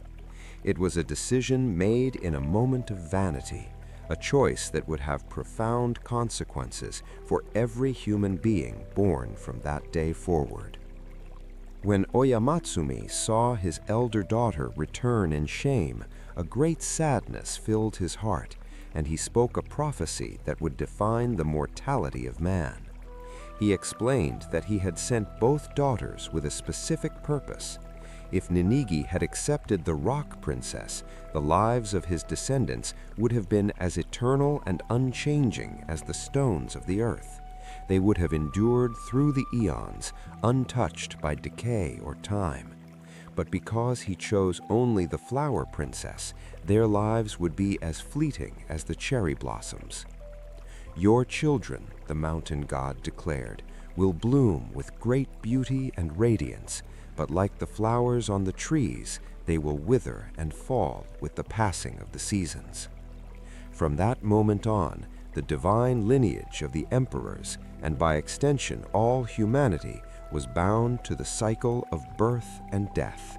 We became beings of the spring, vibrant, beautiful, and deeply precious, precisely because our time under the sun is short. The choice of the flower over the rock was the beginning of the human condition. Despite this heavy prophecy, the marriage between Ninigi and Konohana Sakuya Hime was a happy one, filled with the fragrance of the forest and the light of the sun. However, suspicion soon clouded the palace. When the princess announced she was pregnant after only a single night of marriage, Ninigi doubted her faithfulness, wondering if the child belonged to an earthly deity instead of a heavenly one. He allowed the whispers of the court to poison his heart, questioning the purity of the woman he had chosen. The princess, deeply wounded by her husband's lack of trust, decided to prove her innocence through a trial of fire. She built a small parturition hut and sealed herself inside, vowing that if the children were truly Ninigi's, they would remain unharmed even as the flames consumed the structure. She set the hut on fire, the dry wood and reeds erupting into a fierce blaze that reached towards the sky. The court watched in hushed terror as the smoke rose, believing they were witnessing the end of the beautiful princess. As the fire raged at its hottest, the sound of a baby's cry was heard from within the inferno. Then another and another.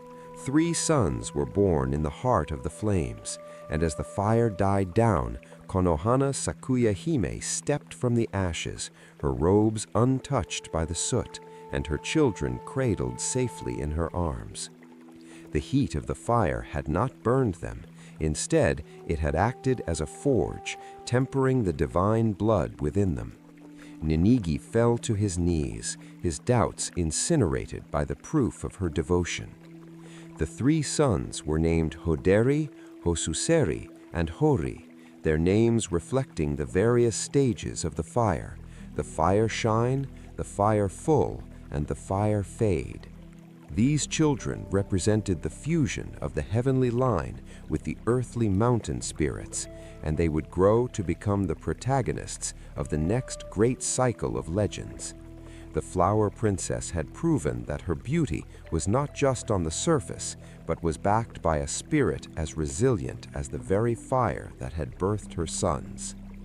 Ninigi lived out the rest of his days with a deeper respect for the mysteries of the earth. He understood now that beauty often comes with a price, and that the fleeting nature of life makes every moment of love more significant. He watched his sons grow, knowing that while they would not live forever, their stories would be told as long as the cherry blossoms continued to bloom in the spring.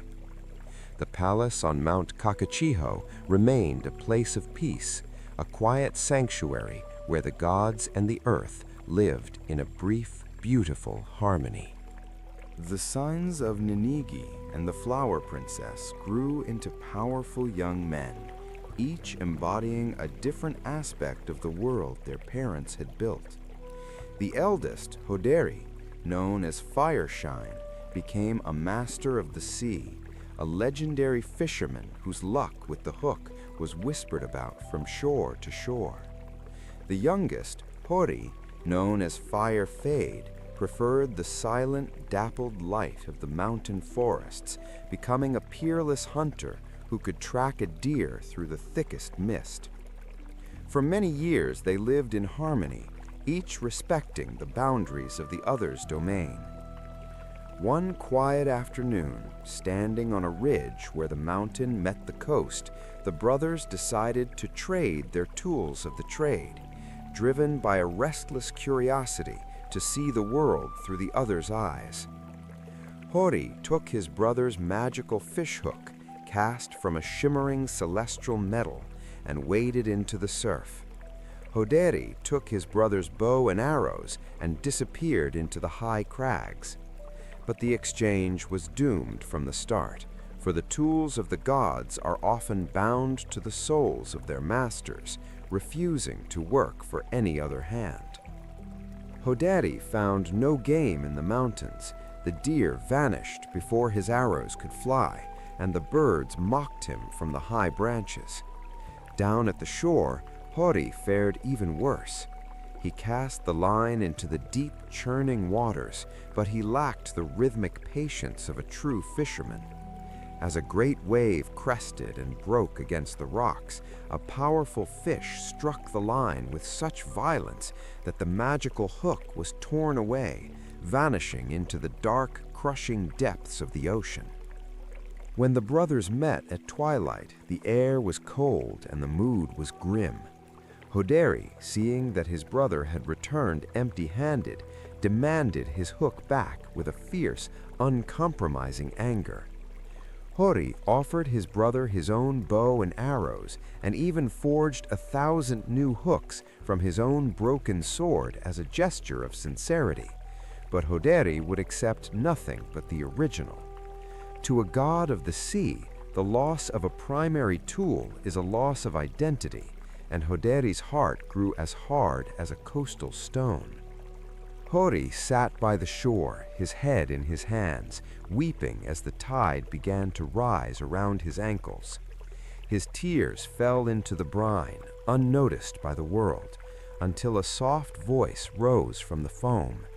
It was Shio Tsuchi no Kami, the old man of the tides, a deity who understood the secret paths of the water. Seeing the young hunter's distress, the old man did not offer hollow comfort. Instead, he wove a small, tight basket of bamboo, a heavenly breathless boat, and told Hori to set sail into the heart of the ocean. The basket boat bobbed on the waves, guided by a current that defied the wind.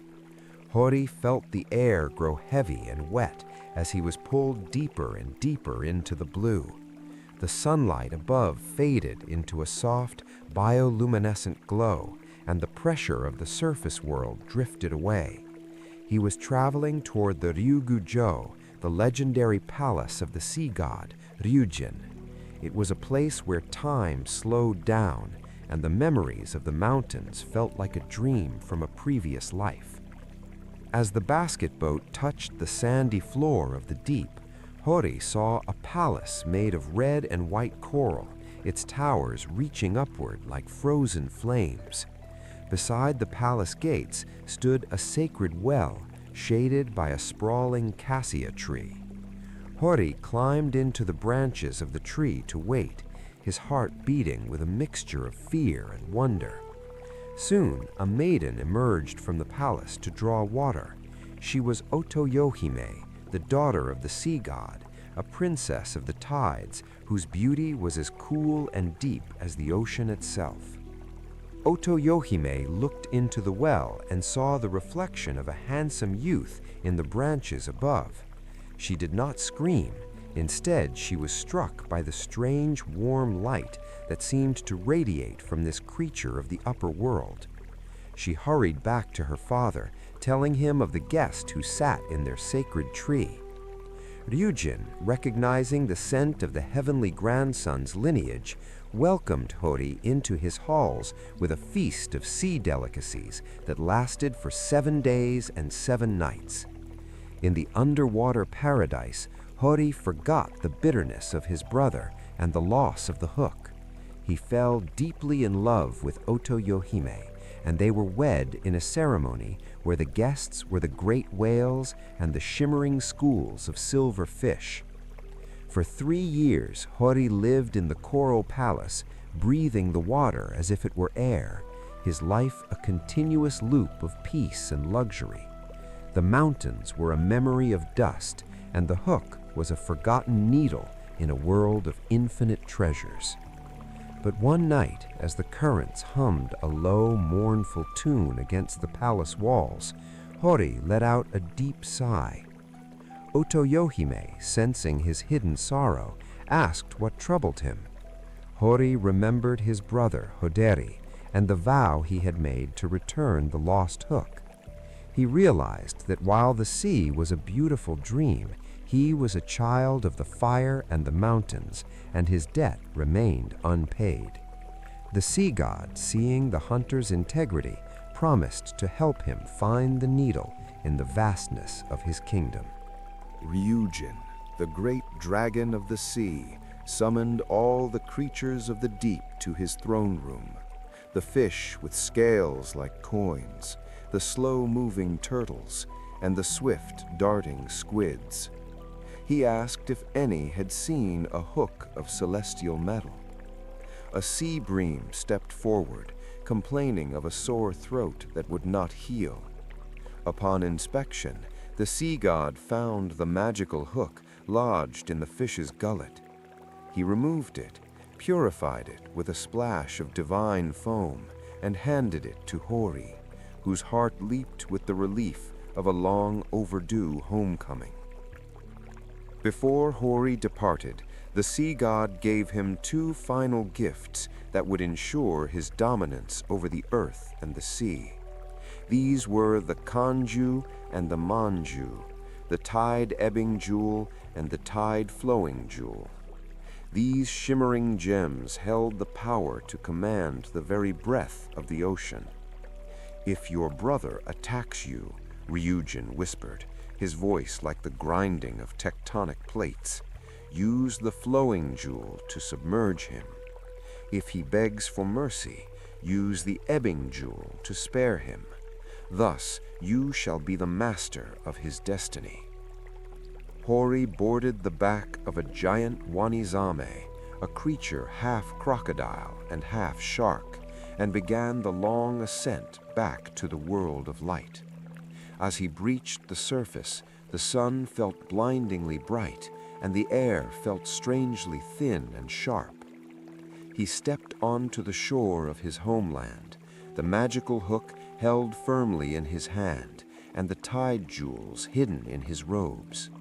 He sought out his brother Hoderi, who had spent the last 3 years in a state of bitter, stagnant poverty, his luck having vanished with the hook. When Hori presented the hook, Hoderi snatched it with a sneer, but he found no joy in its return. His jealousy had festered into a dark, oily rage. Instead of thanking his brother, Hoderi raised his weapon and attacked, intent on reclaiming his status through violence. Hori, remembering the sea god's instructions, remained calm. As his brother lunged, Hori held aloft the tide-flowing jewel. Instantly, the ocean roared and surged over the shore, a wall of water that chased Hoderi up the cliffs until he was submerged to his chin. Terrified and gasping for air, Hoderi realized he was powerless against the elemental force his brother now commanded. He cried out for forgiveness, pledging his eternal loyalty and the loyalty of his descendants to Hori's line. Seeing his brother's genuine fear, Hori raised the tide-ebbing jewel. The waters receded as quickly as they had come, leaving Hoderi shivering and humbled on the dry sand. From that day forward, the elder brother became the guard and servant of the younger, a balance of power that would echo through the history of the land. Hori built a palace on the shore, a place where the mountain winds and the sea breezes met. His wife, Otoyohime, came from the sea to join him, but she carried a secret that weighed heavily upon her. As the time came for her to give birth to their child, Hori asked him to build her a parturition hut thatched with cormorant feathers. He made him promise, with a solemnity that chilled his blood, that he would not look upon her during the birth, for she would return to the true form of her people during her labor. As the cries of the newborn echoed from the hut, Hori's curiosity, that ancient trait of his divine ancestors, overcame his promise. He peeked through a gap in the cormorant feathers and gasped in horror. He did not see the beautiful princess he loved. Instead, he saw a massive sea serpent, 8 spans long, writhing on the floor as it cradled the infant. It was a sight of primal reptilian power that shattered the domestic illusion of their marriage. Hori fled, his heart racing with a fear he could not name. Otoyohime, realizing she had been seen in her true form, felt an overwhelming sense of shame and betrayal. The bridge between the sea and the land, which they had built with their love, was broken by a single glance. She could no longer stay in the world of men. With a heavy heart, she wrapped the infant in soft silks and left him on the shore, retreating back into the sea depths. As she vanished into the waves, she closed the sea path behind her, ensuring that the worlds of the water and the earth would remain forever separate. The infant she left behind was named Ugaya Fukaya Ezu, the son of the sea and the grandson of the sun. Though he was raised in the palace of his father, he always carried a certain melancholy, a longing for the mother he could only see in the rhythmic crashing of the surf. He grew into a man of great strength and vision, eventually marrying his own aunt, Tamayori Hime, who had come from the sea to care for him. Their union would produce the 4 brothers who would eventually change the course of the island's history. The tide jewels remained with Hori's line, symbols of the power to command the ebb and flow of life itself. The story of the fire fade is a reminder that while the divine can bridge many worlds, there are secrets that must remain hidden to preserve the harmony of the heart. Hori ruled for 500 years, a king of the mountains and the shore, watching as the age of the gods began to fade into the twilight of legend, making way for the rise of the first human emperor. The youngest of the 4 brothers born to Ugayafu Kiyayezu was a man named Iwarebiko, but history would remember him by a much grander title, Jinmu Tenno. He was born with a spirit that was as steady as the mountains and as deep as the sea from which his grandmother had come. As he reached maturity, he stood on the shores of Kyushu and looked eastward toward the center of the archipelago. He felt a divine restlessness, a conviction that the time had come to find a central middle land where a great capital could be built to unite all the tribes of Japan. Jinmu gathered his brothers and his loyal warriors, setting sail in a fleet of ships that carved through the waves like a flight of white birds. Their journey was not an easy one. They were met by storms that tested their resolve, and local chieftains who viewed the heavenly children with suspicion. In one great battle at the Naniwa Rapids, Jinmu's elder brother was struck by an arrow and died. Jinmu realized then that he had been fighting with the sun at his back, facing the east, an act of disrespect to his ancestor, Amaterasu. "We are the children of the sun," Jinmu declared to his mourning men. "We must not face the sun to fight, but rather move with her light at our backs." He turned his fleet and sailed around the Kii Peninsula, approaching the land from the east so that the morning sun would shine over his shoulders and blind his enemies. This tactical and spiritual shift changed the momentum of the campaign. The heavens themselves seemed to respond as a great 3-legged crow, the Yatagarasu, descended from the clouds to act as his guide. The Yatagarasu was no ordinary bird. It was a messenger of the Sun Goddess, its 3 legs representing the heavens, the earth, and humanity. It flew ahead of the army, leading them through the treacherous, mist-choked mountain passes where the local spirits tried to lead them astray. Jinmu followed the crow with absolute faith, his army moving like a river of bronze through the wilderness. They overcame giant spiders and mountain brigands, each victory bringing them closer to the fertile Yamato plain at the heart of the world. In the final, decisive battle against the local chieftain Nagasune Hiko, the sky suddenly darkened with heavy clouds. Just as the enemy was about to overwhelm Jinmu's line, a golden kite, a bird of brilliant, shimmering light, descended from the heavens and perched upon the tip of Jinmu's bow. The radiance from the bird was so intense that the enemy soldiers were blinded, dropping their weapons in terror. They realized they were not fighting a mere man, but the chosen representative of the heavens. The land of Yamato was won not by the sword alone, but by the light of the divine. On the first day of the first month, Jinmu ascended the throne at the palace of Kashihara. He performed the ancient rituals, offering the first rice to Amaterasu and the spirits of the ancestors. As he sat upon the throne, he was no longer just a warrior chieftain. He was the Tenno, the heavenly sovereign.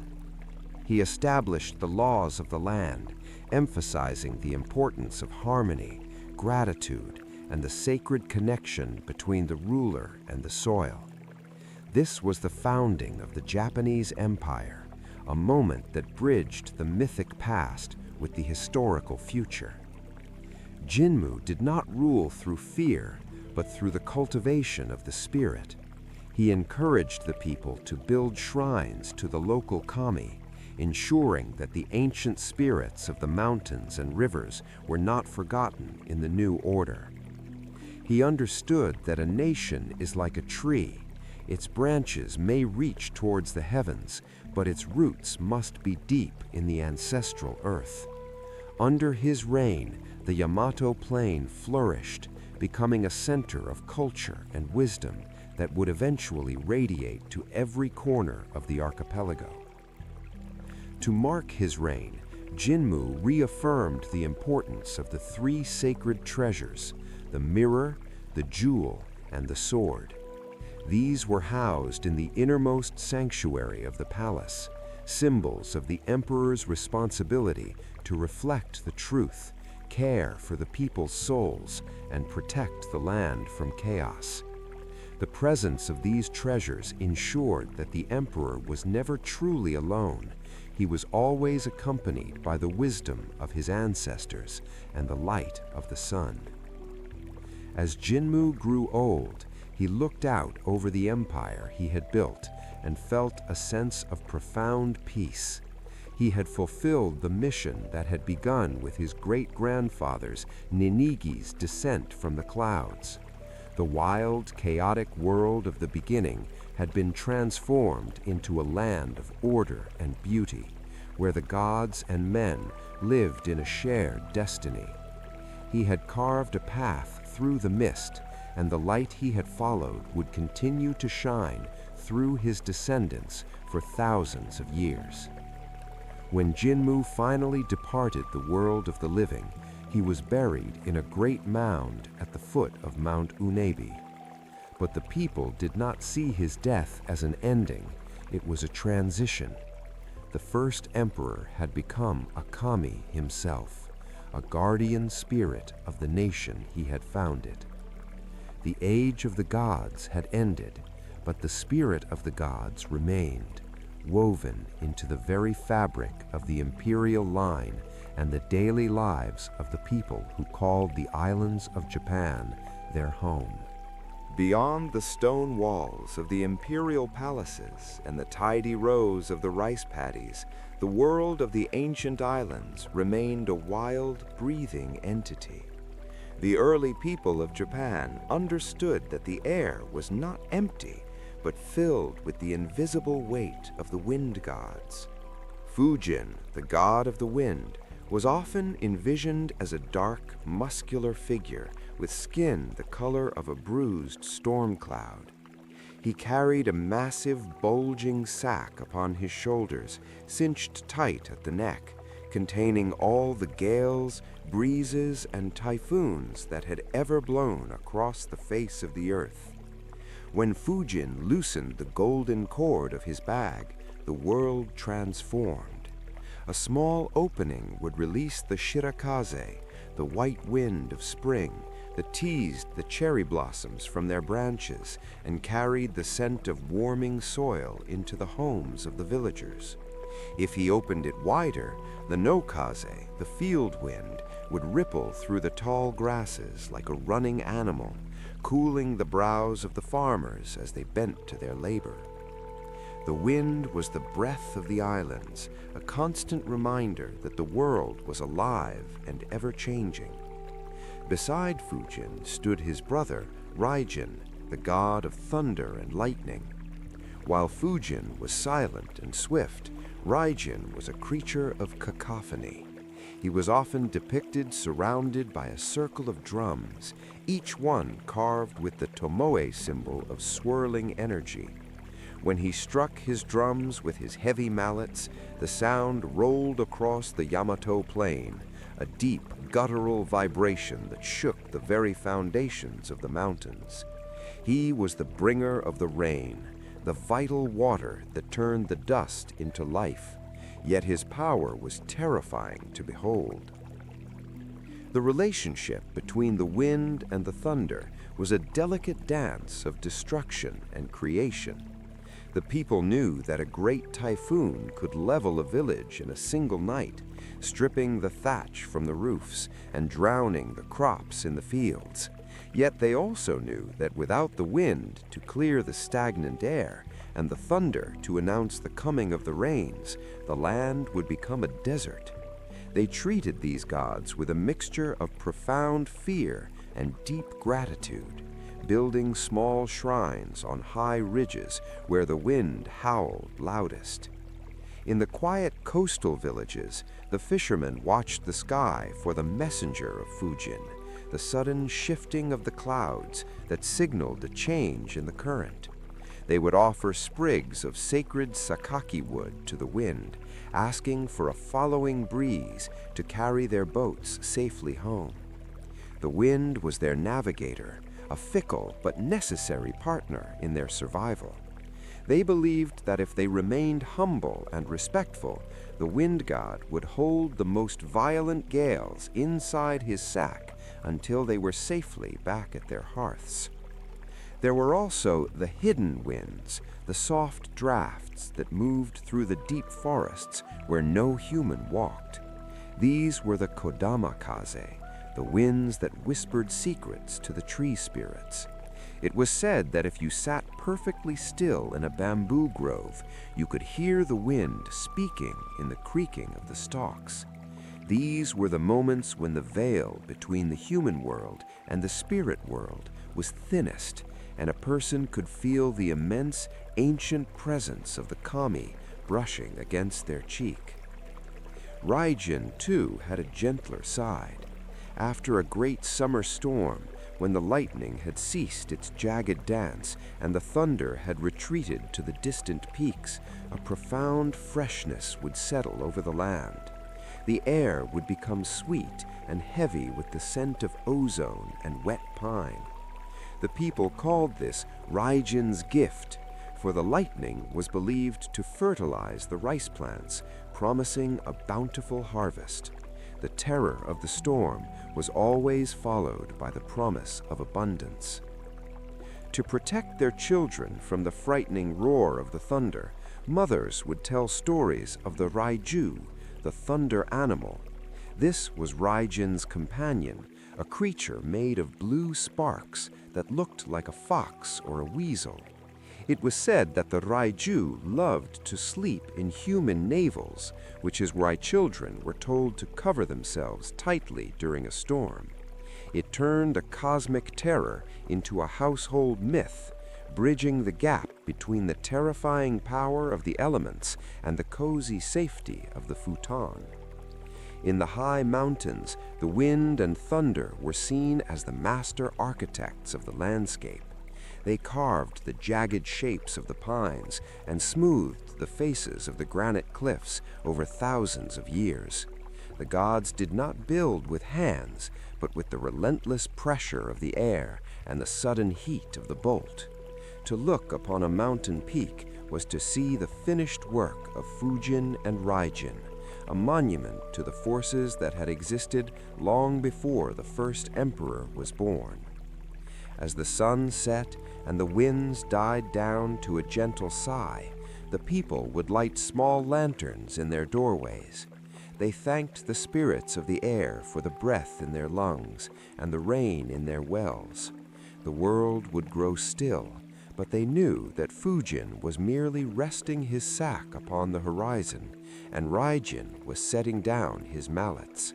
The winds would return with the dawn, carrying the world into another day of movement and mystery, forever weaving the atmosphere of the sacred islands.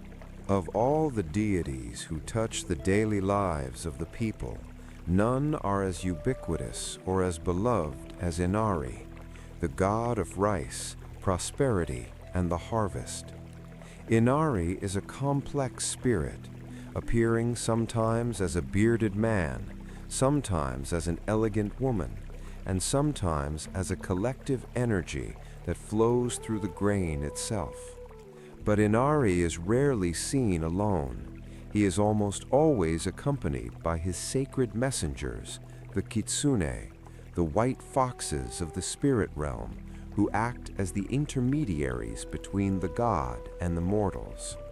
These are not the common foxes of the forest, but celestial beings of high intelligence and magical power. A true kitsune messenger is snow white, with eyes that hold the golden glint of a ripening rice field. They are said to possess foxfire, a ghostly light that flickers in the marshes on moonless nights. The kitsune are the guardians of the granaries and the protectors of the farmers, watching over the fields from the shadows of the shrines to ensure that no blight or drought takes hold of the crop. At the entrance of every Inari shrine stand 2 stone foxes, their necks draped in red bibs as a sign of their sacred status. One fox often holds a key in its mouth, the key to the rice granary, while the other holds a jewel representing the soul of the god. These statues are not merely decorations, they are the physical anchors for the living spirits of the foxes. Travelers and locals alike pause to offer a piece of fried tofu, the fox's favorite treat, hoping to win the favor of these clever and sometimes mischievous messengers. The kitsune are famous for their ability to shapeshift, a power they use to test the hearts of humans. A fox might transform into a beautiful woman to reward a kind-hearted traveler, or into a humble monk to offer wisdom to a greedy merchant. They love to play tricks, but their mischief almost always has a moral core. They deflate the egos of the arrogant and reward those who show genuine compassion for the small and the weak. To be foxed by a kitsune is often a lesson in humility. In the deep quiet of the night, it is said that the foxes gather in the secret groves to hold their fox weddings. Villagers sometimes see a line of flickering lights moving through the distant woods, a procession of foxfire, accompanied by a sound like the distant humming of a flute. On such nights, a strange sun shower, rain falling while the sun is still shining, is called a kitsune no yomeiri. It is a sign that the spirit world is celebrating, and humans are advised to stay indoors and respect the privacy of the messengers. As a kitsune grows older and wiser, it gains more tails. A fox that has lived for 100 years may have 2 or 3, but the most powerful of all are the 9-tailed foxes. Their fur turns golden or white, and they gain the power to see and hear anything happening anywhere in the world. These elder foxes are the advisors of Inari, possessing a cosmic wisdom that transcends the boundaries of time. They are the ultimate symbols of transformation, showing that even a wild animal can ascend to the highest levels of divinity. The connection between the fox and the rice is deeply rooted in the rhythm of the seasons. When the foxes come down from the mountains in the spring, it is a signal to the farmers that it is time to plant the seeds. When they return to the heights in the autumn, it is the sign that the harvest is finished and the earth is preparing for its winter sleep. The fox is the living calendar of the rural world, a bridge between the wild wilderness and the cultivated fields of civilization. In the cities, Inari and the foxes are the patrons of blacksmiths, merchants, and craftsmen. The fox is seen as a symbol of cleverness and the ability to turn a small seed into a great fortune. Thousands of small red torii gates line the paths to Inari shrines, each one a gift from a person whose prayers for prosperity were answered. Walking through these tunnels of red wood is like walking through the arteries of the nation's heart, pulsed by the steady, quiet energy of the fox spirits. Despite their power, the kitsune are also known for their loyalty. There are many legends of foxes who took human form to marry the person they loved, or who sacrificed their lives to protect a family that had shown them kindness. They are beings of intense emotion, capable of great gratitude and fierce protection. To have a fox friend is to have a guardian who sees through all illusions and stays by your side even when the rest of the world has turned to shadow. As the moon rises over the red gates of the shrine, the stone foxes seem to twitch in the flickering candlelight.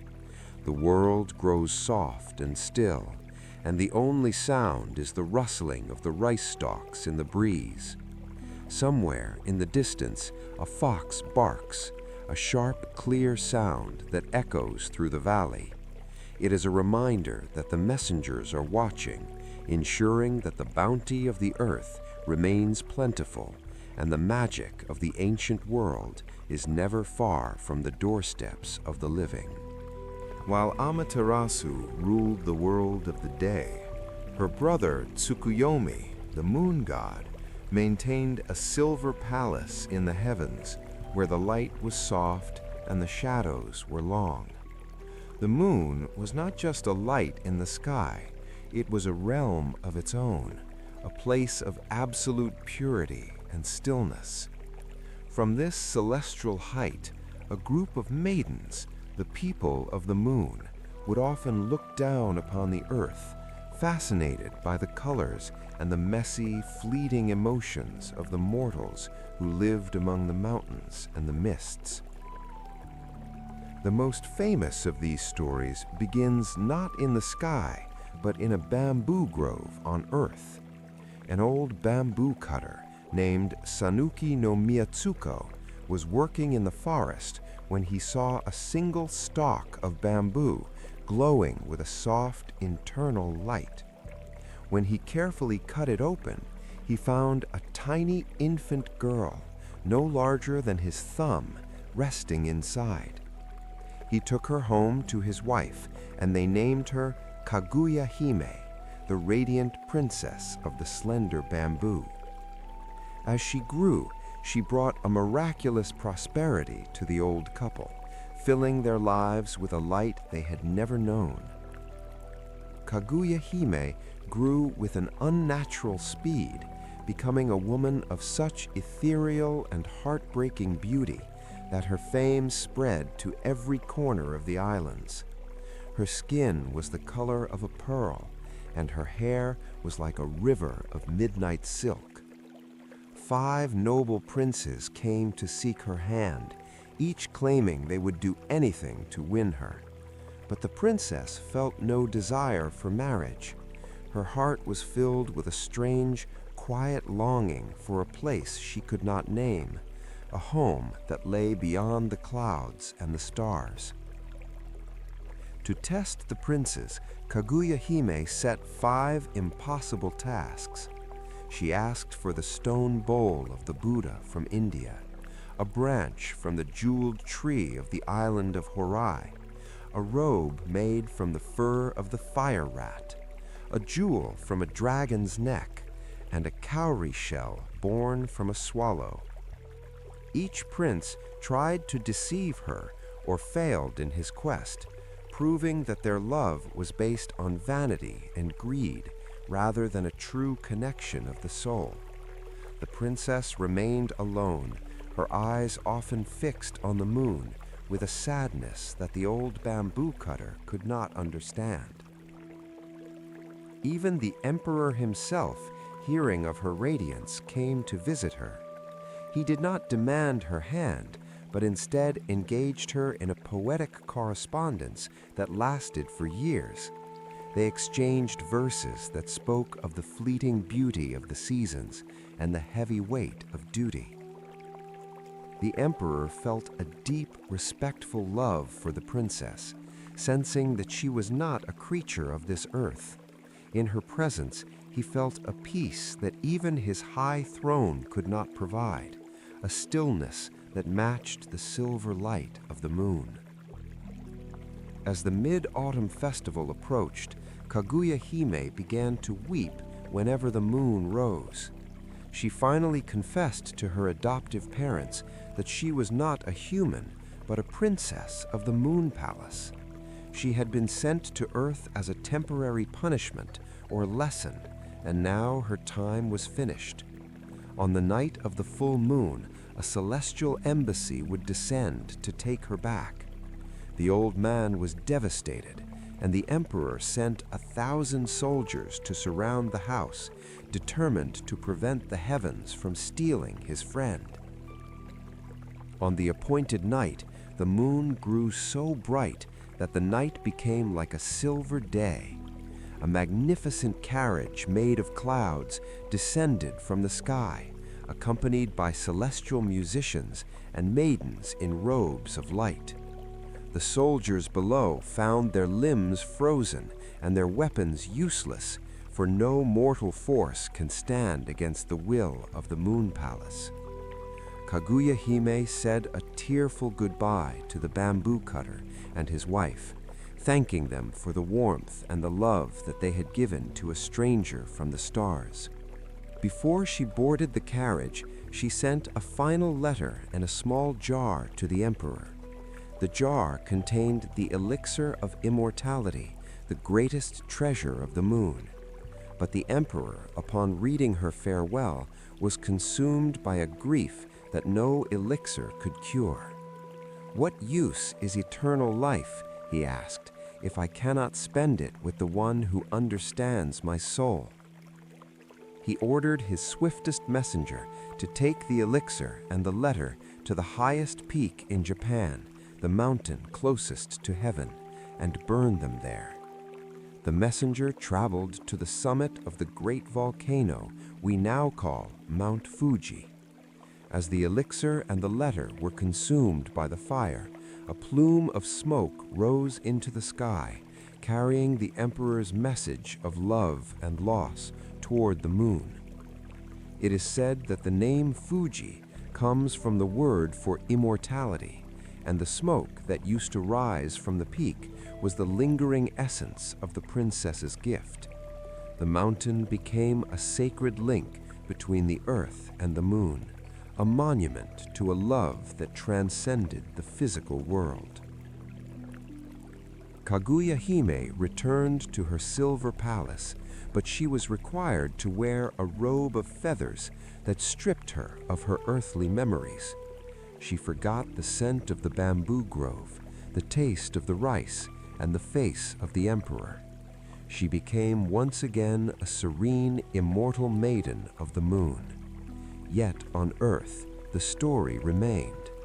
Every year, when the mid-autumn moon is at its fullest, the people look up and remember the radiant princess, seeing in that silver light a reminder that beauty is often a guest, and the most precious things are those that eventually return to the stars. The Moon Palace remains a place of mystery, a sanctuary of the quiet and the cool. While the sun brings the energy of growth and the noise of the day, the moon brings the peace of reflection and the music of the night. The maidens of the moon continue to watch over the islands, their silver gaze a comforting presence for those who find themselves lost in the shadows. The story of Kaguya Hime is the story of the human heart, always reaching for the divine, always mourning the fleeting, and always finding light in the darkness. In the deep emerald heart of the ancient mountains, where the sunlight only touches the moss in scattered golden coins, live the Kodama. These are the spirits of the trees, the vital essence of the timber and the leaf, given a voice and a presence. They are not ghosts, but the living consciousness of the forest itself. A traveler walking through a silent grove might feel a sudden prickle on the back of their neck, a sense of being watched by 1,000 unblinking eyes. This is the gaze of the Kodama, the guardians of the green world, who have stood since the first seeds were dropped by the gods of the high plain. The Kodama are most famous for their mastery of the echo. When a woodcutter calls out to his companion, or a traveler shouts into a valley, the voice that returns is not merely a reflection of sound, but the Kodama mimicking the intruder. They play with the words of humans, tossing them back and forth between the trunks of the cedars and the pines. To hear your own voice return from the depths of a dark wood is to be acknowledged by the forest, a reminder that you are a guest in a cathedral that was built long before your ancestors learned to walk. A tree that has survived for centuries, weathering the typhoons of Susanoo and the droughts of the summer, is believed to develop a powerful soul. These ancient giants are marked by the villagers with shimenawa, the sacred straw ropes adorned with white paper streamers. To cut down such a tree is to invite a curse that can wither a village's luck for generations. The Kodama of an ancient tree is a sage of the natural world, possessing a memory that stretches back to the age of the first emperor, holding the secrets of the earth within its gnarled bark. In the folklore of the mountain people, the Kodama are said to appear as faint atmospheric lights or as small, translucent beings that blend into the foliage. They move with the swaying of the branches, their heartbeat synchronized with the slow, steady pulse of the sap. They are the reason a forest feels different than an open field. There is a density of spirit in the woods, a weight of gathered wisdom that commands a natural silence. To enter a Kodama's grove is to step out of the rush of time and into an eternal growth. When the wind blows through the high canopy, the rustling of the leaves is the language of the tree spirits. They whisper to one another about the coming of the rains or the migration of the birds. They are the first to know when the seasons are shifting, their roots sensing the subtle changes in the temperature of the soil long before the humans feel the chill in the air. The Kodama are the nervous system of the islands, a network of green spirits that keep the mountains anchored to the sky. There is a profound sadness when a forest is cleared, for the death of a tree is the silencing of a kodama. The mountain people say that the groaning of a falling trunk is the spirit's final cry, a sound that echoes through the valley and makes the other trees tremble in their roots. To live in harmony with the kodama is to understand that every piece of wood used to build a home or a temple carries with it a spark of the divine. A well-built house is said to be protected by the spirit of the wood it was taken from. In the winter, when the leaves have fallen and the branches are draped in heavy snow, the kodama retreat deep into the heartwood. The forest becomes a place of absolute crystalline silence. The echoes are muffled by the white drifts, and the spirits sleep, dreaming of the warmth of the spring sun. During these months, the forest is a graveyard of giants, yet the life within is merely waiting. The kodama are the masters of patience, knowing that every winter is followed by a resurrection of green. Children are often the most sensitive to the presence of the tree spirits. They claim to see faces in the knots of the wood, or to hear laughter coming from the hollows of the trunks. Parents encourage this connection, teaching their children to bow to the oldest trees and to never take more than they need from the forest's bounty. It is a lesson in stewardship, ensuring that the next generation will also have a world filled with the magic of the whispering leaves and the ancient watchful wood. The kodama are also the patrons of the mountain healers and the seekers of solitude. Many a monk has found enlightenment sitting at the foot of a sacred cedar, the steady, grounding energy of the tree spirit, providing a bridge to the divine. The forest does not judge, it simply exists, offering its shade and its oxygen to all who enter with a pure heart. The kodama are the silent witnesses of human history, watching the rise and fall of empires from their stationary thrones. As the sun sets behind the craggy peaks, the forest turns into a wall of velvet shadow. The birds settle in the branches, and the small animals retreat to their burrows. The kodama remain, their presence a soft hum that vibrates through the earth. The world may change, the cities may grow, and the iron roads may cut through the valleys. But as long as a single ancient grove remains, the spirits of the forest will continue to echo the songs of the gods, keeping the soul of the islands rooted in the sacred past. Deep beneath the white-capped waves of the Pacific, where the blue of the water turns to the black of the abyss, lies Ryugojo, the Dragon Palace. It is the seat of Ryujin, the sea god who once aided the hero Hori with the tide jewels. The palace is built not of stone, but of shimmering red and white coral, with gates made of mother of pearl and roofs shingled with the scales of silver fish. It is a realm of eternal twilight, illuminated by the soft, pulsing glow of bioluminescent jellyfish that drift through the halls like living lanterns.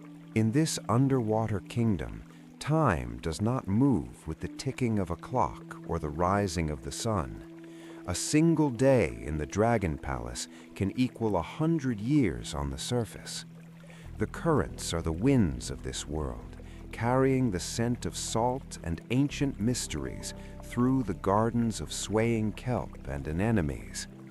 Ryujin sits upon a throne of giant clamshells, his long whiskers flowing like seaweed, surrounded by his court of turtles, crabs, and shimmering maidens who move through the water with the grace of silk in a breeze. The most famous visitor to this realm was a humble fisherman named Urashima Taro. One day, while working on the shore, he rescued a small turtle from a group of children who were tormenting it. To his surprise, the turtle returned the next day and spoke to him, revealing itself to be a messenger of the sea god. As a reward for his kindness, the turtle offered to take him to the dragon palace. Urashima Taro climbed upon the turtle's back, and they descended into the depths, leaving the world of air and sunlight behind. When he arrived at the gates of Ryugojo, he was met by the beautiful princess Otoyo Hime. She welcomed him as a guest of honor, treating the simple fisherman as if he were a king of the heavens. For what felt like 3 days, Urashima Taro lived in a dream. He feasted on delicacies that tasted of the ocean's bounty and watched dances performed by the creatures of the deep. The colors were more vivid than any he had seen on land, and the music was a rhythmic, soothing thrum that made him forget his home and his family. However, even in paradise, the human heart eventually feels the pull of its roots. On the 3rd day, a sudden wave of homesickness washed over Urashima Taro. He remembered his elderly mother and his small village on the coast. He asked the princess for permission to return to the surface, promising that he would only stay a short while before coming back to her. Otoyo Hime was saddened, for she knew the nature of time in her father's kingdom, but she granted his request with a heavy heart. Before he departed, the princess gave him a small lacquered box called tamatebako, tied with a silken cord. She warned him that he must never, under any circumstances, open the box if he ever wished to return to the Dragon Palace.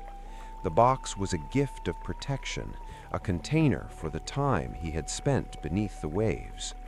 Urashima Taro thanked her, climbed back onto the turtle, and rose through the darkening water toward the light of the world above. When he stepped back onto the beach of his village, the world felt wrong. The houses were different, the trees were larger, and the people wore clothes of a style he did not recognize. He searched for his mother's cottage, but he found only a ruin overgrown with moss. He asked an old man if he knew of the family of Urashima Taro, and the man replied that he had heard a legend of a fisherman who had vanished into the sea 300 years ago. In the space of 3 days in the Dragon Palace, 3 centuries had passed on Earth. Overwhelmed by grief and the terrifying weight of his isolation, Urashima Taro forgot the princess's warning. In a moment of desperation, hoping to find a way back to the life he had lost, he pulled the silken cord and opened the tamatebako. He expected to find a magical treasure or a map, but instead a plume of white smoke billowed out of the box, swirling around his body like a cold mist. It was the 300 years he had spent in the palace finally catching up to his mortal frame. In an instant, the young fisherman's hair turned white as sea foam, his skin wrinkled like parchment, and his back bent with the weight of centuries. He became a fragile old man, his life flickering like a candle in a gale. As he collapsed on the sand, he realized that the box had held his youth and his time. The Dragon Palace was a place of immortality, but that immortality could not be carried back into the world of men. He died on the shore, a tragic reminder of the gulf between the divine and the human. The story of the Dragon Palace remains a foundational myth for the coastal people. It represents the vast, unknowable power of the ocean and the dangers of seeking to bypass the natural order of life. The Palace of Ryujin still sits in the deep, a sanctuary of beauty and ancient time, but it is a world that requires a total surrender of one's previous life. To look upon the sea is to look upon a different dimension, where the Dragon King guards his treasures, and the currents tell stories of those who dared to visit the coral halls. Amidst the grand dramas of sun goddesses and dragon kings, the Japanese spirit always finds room for the earthy, the humorous, and the slightly absurd. Enter the tanuki, the raccoon dog of the Japanese wilderness. While the kitsune is elegant and celestial, the tanuki is round, belly-drumming, and unrepentantly mischievous. Often depicted with a straw hat, a bottle of sake, and a prominent belly, the tanuki represents the everyman of the spirit world, a creature that loves to eat, drink, and play tricks on anyone who takes life too seriously. The tanuki is a master of illusion, specializing in transformations that are often as clumsy as they are clever. Unlike the smooth glamour of a fox, a tanuki's disguise might have a few tells, a tail peeking out from under a monk's robe, or a pair of ears that refuse to vanish. Their magic is fueled by the leaves of the forest. By placing a leaf on their head and performing a small somersault, they can become a tea kettle, a tree, or even a local tax collector. They use these tricks not to destroy, but to gain a free meal or a laugh at a greedy human's expense. One of the most famous tales involves a tanuki who transformed into a tea kettle to help a poor junk dealer. The man sold the kettle to a monk, but when the monk put it on the fire to boil water, the kettle sprouted a head, legs, and a tail, and ran screaming around the temple. This blend of the domestic and the supernatural is the hallmark of the tanuki. They are the spirits of the household threshold, the creatures who live in the borderlands between the wild forest and the village vegetable garden. A tanuki's favorite pastime is drumming on its own stomach. On moonlit nights, villagers in the mountains often hear a rhythmic poko-poko sound echoing through the trees. This is the tanuki bayashi, a spirit orchestra where the raccoon dogs gather to celebrate the sheer joy of existence. It is said that if you try to follow the sound, it will always stay just out of reach, leading you in circles until you are hopelessly but harmlessly lost. It is their way of reminding humans that not every path needs a destination. In the lore of the merchants, the tanuki is a symbol of prosperity, but of a different kind than the fox. While the fox brings the wealth of the harvest, the tanuki brings the 8 virtues of good business, including a big belly for boldness and a wide hat for protection against the elements. They are the patrons of the sake brewers and the taverns, their statues standing at the door to welcome guests with a jovial, slightly tipsy grin. They remind the hard-working people of the towns to loosen their belts and enjoy the fruits of their labor. Despite their love of pranks, tanukis are capable of deep loyalty and even a strange sort of heroism. There are stories of tanukis who transformed into a bridge to help a fleeing lover, or who spent their nights guarding a temple after the head priest showed them kindness.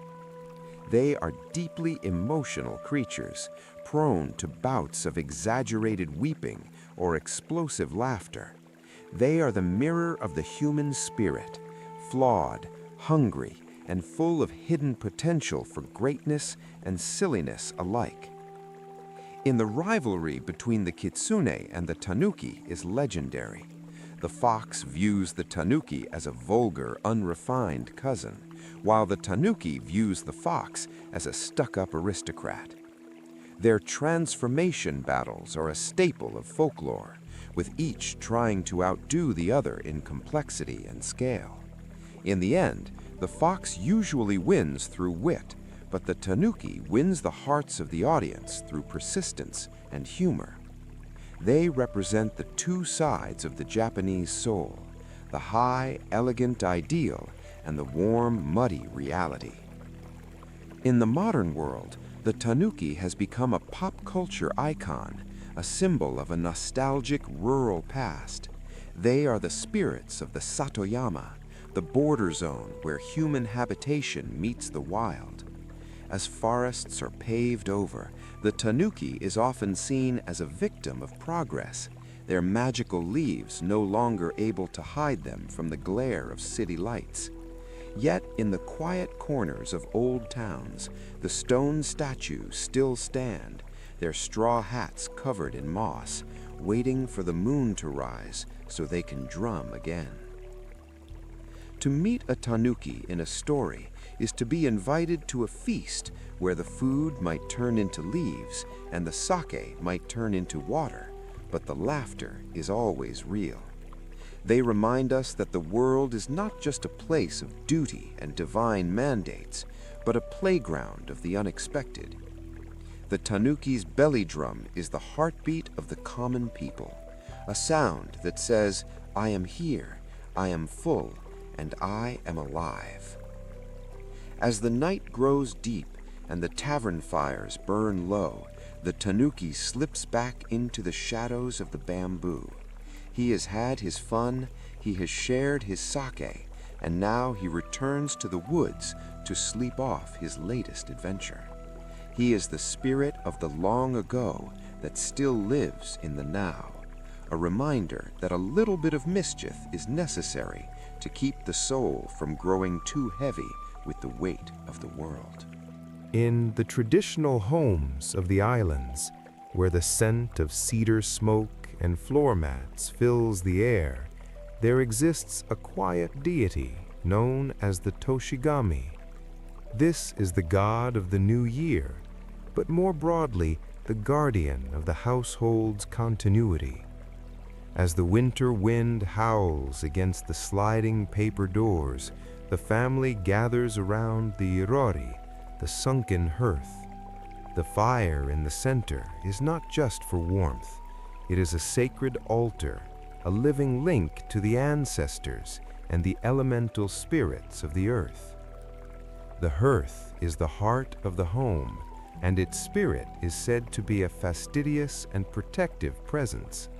It watches over the preparation of the rice and the drying of the mountain herbs, ensuring that the flame never goes out in a way that would invite the cold shadows of misfortune. The grandmother of the house often whisks the ash with a small broom, a ritual of tidiness that is also a gesture of respect to the Kamado no Kami, the god of the kitchen stove, who keeps the family fed and the spirits high. During the transition into the new year, the home is meticulously cleaned to welcome the Toshigami. This great soot sweeping is a spiritual purification, clearing away the lingering dust of the past year's worries and regrets. Pine branches and bamboo are placed at the doorway, creating a temporary shrine that signals to the wandering spirits that this house is a place of order, gratitude, and hospitality. The air inside becomes hushed and expectant, a sanctuary against the wild winter night. Small red-faced dolls called daruma often sit on the high shelves, their blank eyes waiting to be filled. They represent the monk Bodhidharma and the spirit of perseverance. When a family member sets a goal for the year, they paint in one eye, leaving the doll to watch over their progress with a singular, focused gaze. It is a reminder that the divine is an active participant in human ambition, providing the steady, rock-like resolve needed to weather the storms of life. In the corners of the ceiling and the shadows of the storehouse lives the Zajiki Warashi, a childlike spirit of good fortune. To have one in your home is the greatest of blessings, for they bring prosperity and laughter to the household. They are rarely seen, manifested only by the sound of small footsteps in an empty hallway, or the sudden scent of mountain flowers in midwinter. They are the innocence of the home, the spirit of a family that is at peace with its surroundings. The relationship between the family and these household spirits is one of reciprocity. A small portion of the first harvest rice is placed on the family altar, and a cup of sake is offered to the ancestors. In return, the spirits provide a fence of light around the home, shielding it from the oni, the ogres of chaos, and the yurei, the restless ghosts of the wilderness. The home is not just a shelter, it is a fortress of the soul, built on a foundation of daily rituals. As the night grows deep and the embers of the hearth turn a soft, glowing orange, the stories of the elders begin. They speak of the old woman under the floorboards who protects the silkworms, and the god of the well who ensures the water remains sweet and clear. These are the small gods, the intimate deities who don't require grand temples, but find their dwellings in the cracks of the wood and the steam of the soup. They are the fabric of the mundane made sacred. The Japanese house is designed to breathe, with its open spaces and its connection to the garden. This allows the fujin of the breeze to pass through, clearing the air of stagnant thoughts. The spirits of the hearth appreciate this openness, for they are not jailers but companions. They move through the house like the scent of incense, a subtle, underlying presence that makes a house feel like a home, a place where the living and the dead share a meal in silence. When a child is born, the household spirits are the first to be notified. They are the witnesses to the cycle of the generations, seeing the infants grow into elders and the elders fade into the light of the ancestors. They provide the continuity that allows a family to feel rooted in the soil of their ancestors, even as the world outside changes with the speed of a summer gale. The hearth remains the anchor, the center point of a spinning world. Far from the warmth of the hearth, in the low-lying wetlands and the misty river deltas, the spirit world takes on a different, more ethereal character. Here, the solid earth gives way to the shifting waters, and the air is filled with the hitodama, the human souls that appear as flickering blue-green orbs of light. These are the spirits of those who have passed away but have not yet found their path to the hidden world. They float among the reeds like weightless lanterns, their glow reflecting off the stagnant pools in a dance of silent melancholy. The hitodama are often seen in the heat of the summer, during the season of Obon, when the veil between the realms is thinnest. They are not malevolent, but they are profoundly lonely, seeking the warmth of a life they can no longer touch. A traveler who sees a blue flame hovering over a marsh is seeing a fragment of memory, a soul that is suspended between the here and the there. To look upon them is to be reminded of the fragility of the breath and the persistence of the spirit. There are also the kitsunebi, the foxfires created by the breath or the tails of the sacred foxes. These lights are often more organized, appearing as a long procession of lanterns moving through the dark. They signal a fox wedding or a gathering of the high spirits of the land. Unlike the lonely hitodama, the foxfires are vibrant and full of a strange electric energy. They warn humans to stay away from the marshes at night, for to stumble into a fox's ceremony is to risk being lost in a dream for 100 years. In the deep rivers lives the kappa, a water spirit that is both a prankster and a peril. Part turtle, part monkey, and part frog, the kappa has a small depression on its head that must remain filled with water to preserve its strength. They are the masters of the underwater currents, and while they love to challenge humans to wrestling matches or steal cucumbers from the riverbank gardens, they are also the guardians of the water's purity. They represent the untamed, sometimes dangerous side of the natural world's bounty. The marshes are also the home of the tanukibi, the lights of the raccoon dogs, which they use to trick travelers into walking into the mud. A tanuki might create the illusion of a cozy inn with a warm light in the window, only for the traveler to wake up the next morning covered in reeds and muck. It is a lesson in discernment, a reminder that in the spirit world, the eyes can be easily deceived by the desires of the heart. The lights of the marsh are the ultimate tests of a person's inner clarity. Among the reeds, the suzumushi, the bell crickets, provide the soundtrack to the ghostly lights. Their rhythmic chirping is said to be the music of the dead, a soothing, crystalline sound that helps the wandering souls find their way. The people of the islands have a deep affection for these insects, often keeping them in small bamboo cages to bring the spirit of the marsh into their homes. The cricket's song is a bridge between the physical and the metaphysical, a sound that settles the mind for sleep. The will-o'-the-wisps of Japan are also connected to the legend of the yurei, the ghosts who have died with an unsettled heart. These spirits appear not as lights, but as pale, translucent figures with long black hair and no feet, floating just above the ground. They are the manifestations of grief, regret, or unresolved love.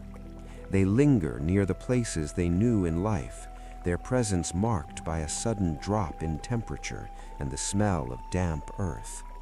They are the shadows that the sunlight of Amaterasu cannot fully dispel. To help these spirits find peace, the living perform the toro nagashi, the floating of lanterns. Thousands of small paper lanterns, each holding a candle, are set adrift on the rivers and the sea. As the lights float away into the darkness, they act as guides for the hitodama and the yurei, showing them the way to the great ocean of the afterlife. It is a beautiful and somber sight, a river of gold cutting through the black night, a collective act of compassion for the unseen. The marshes, while eerie, are essential to the balance of the land. They are the filters of the earth, the places where the water is purified before it returns to the sea. The spirits who dwell there are the overseers of this transition zone. They remind us that there is beauty in the shadows and wisdom in the silence of the wetlands. The flickering lights are not something to be feared, but to be respected as the night bloom of the spirit world. As the moon sets and the first light of dawn begins to gray the eastern sky, the hitodama fade and the foxfires vanish into the mist.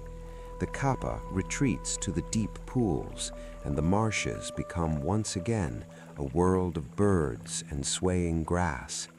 But the memory of the lights remains, a reminder that even in the darkest, dampest corners of the world, the spirit continues to burn with a soft, persistent glow, waiting for the cycle of the night to return once more.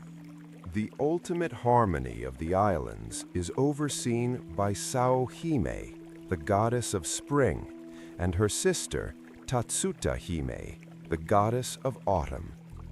They are the weavers of the landscape's shifting colors, the divine artists who transform the world with their celestial looms. Sao-hime arrives when the earth is still cold and hard, carrying a basket of pale green mist and pink petals. She breathes upon the frozen branches of the plum trees, and her touch is so light that the blossoms appear as if they were made of captured starlight. Sao-hime is a delicate deity, her robes woven from the silk of the spring rain. As she walks across the mountains, the snow melts beneath her feet, feeding the hidden springs that will soon nourish the rice fields. She is the spirit of renewal and the awakening of the heart. Her presence is felt in the first warm breeze that carries the scent of Daphne and the song of the bush warbler.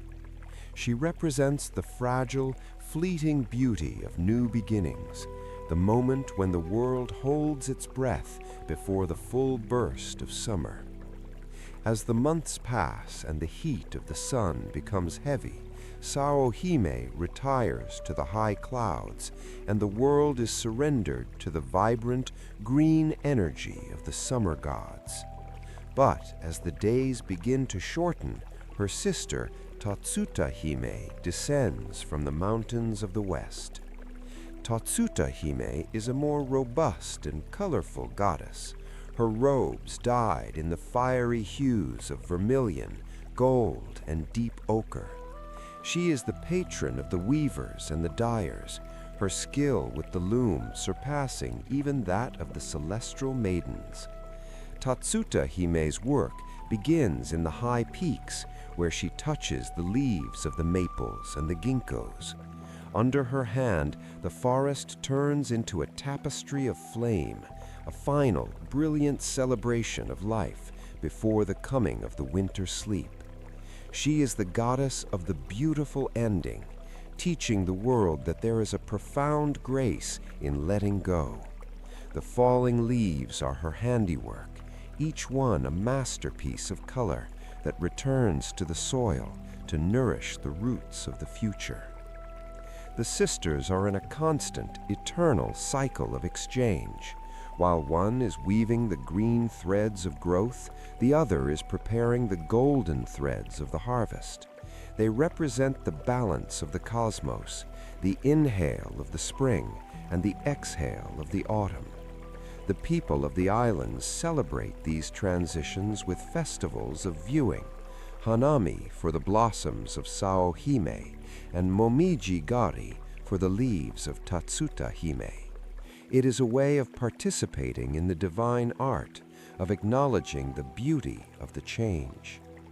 Tatsuta-hime is also the goddess who oversees the ripening of the fruit and the hardening of the grain. She provides the gold for the granaries, ensuring that the people have the sustenance they need to survive the cold months. Her wind is the akikaze, the autumn wind that is sharp and clear, stripping away the haze of the summer heat and revealing the true shape of the mountains. She is the goddess of clarity, the one who brings the world into sharp, beautiful focus. There is a legend that the sisters once competed to see who could create the most beautiful garment. Sao-hime wove a robe of cherry blossoms and morning dew, a garment so light it could float on a sunbeam. Tatsuta-hime wove a robe of maple leaves and sunset light, a garment so rich it made the mountains look like they were made of jewels. In the end, they realized that neither was superior. The beauty of the world depended on the contrast between the two. The soft promise of the spring gave meaning to the rich completion of the autumn. In the winter, both sisters sleep, and the world is handed over to the Yuki-onna, the snow woman, who drapes the world in a silent white shroud. This is the time of the blank canvas, the period of rest that allows the goddesses to gather their strength and dream of new patterns for their looms.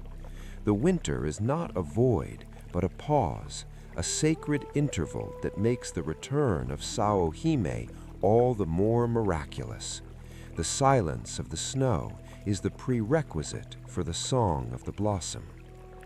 The weaving of the seasons is a reminder of the mono no aware, the pathos of things.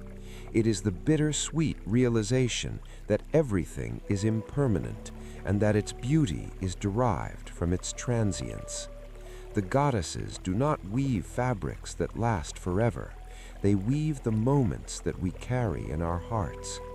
To see a single petal fall or a single leaf turn is to witness the hand of the divine moving through time, creating a masterpiece that is never finished.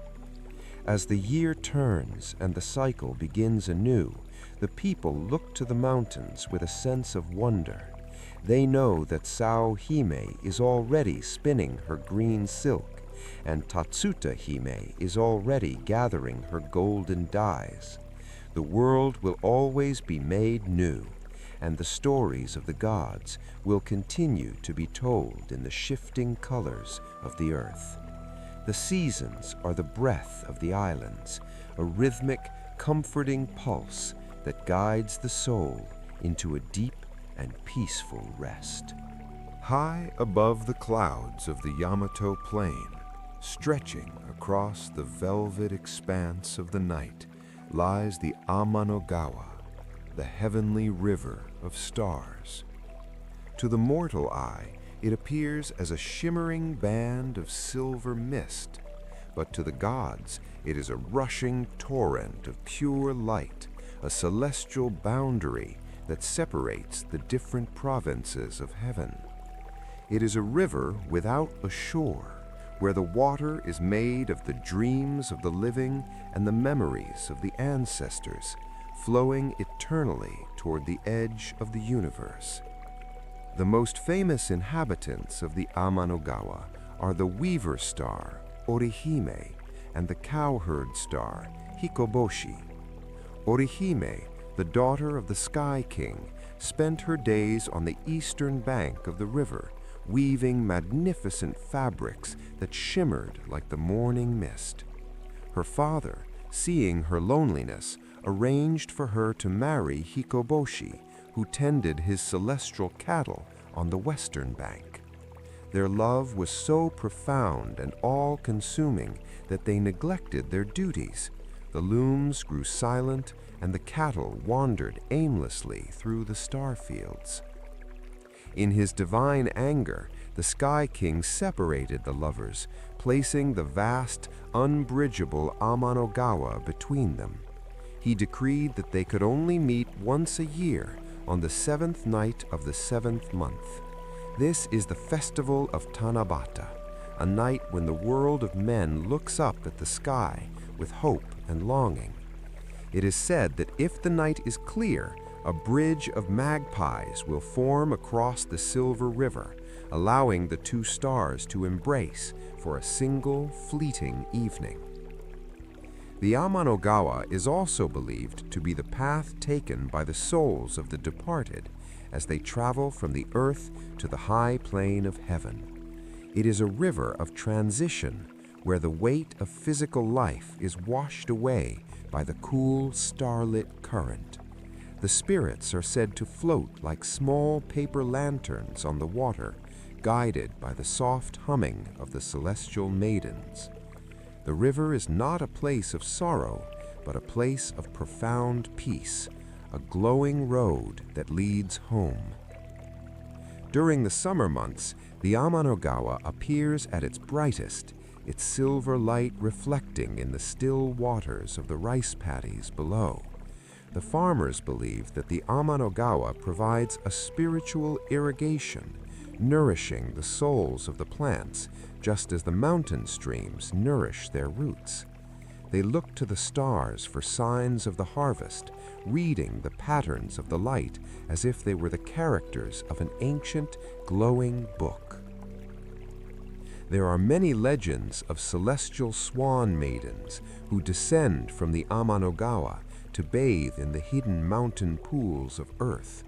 They shed their feather robes, the hagoromo, which allow them to fly back to the stars.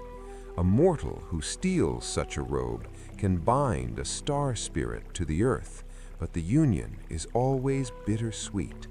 The swan maiden always feels the pull of the silver river, her heart beating in time with the flickering of the constellations, until she finds her wings and returns to the sky.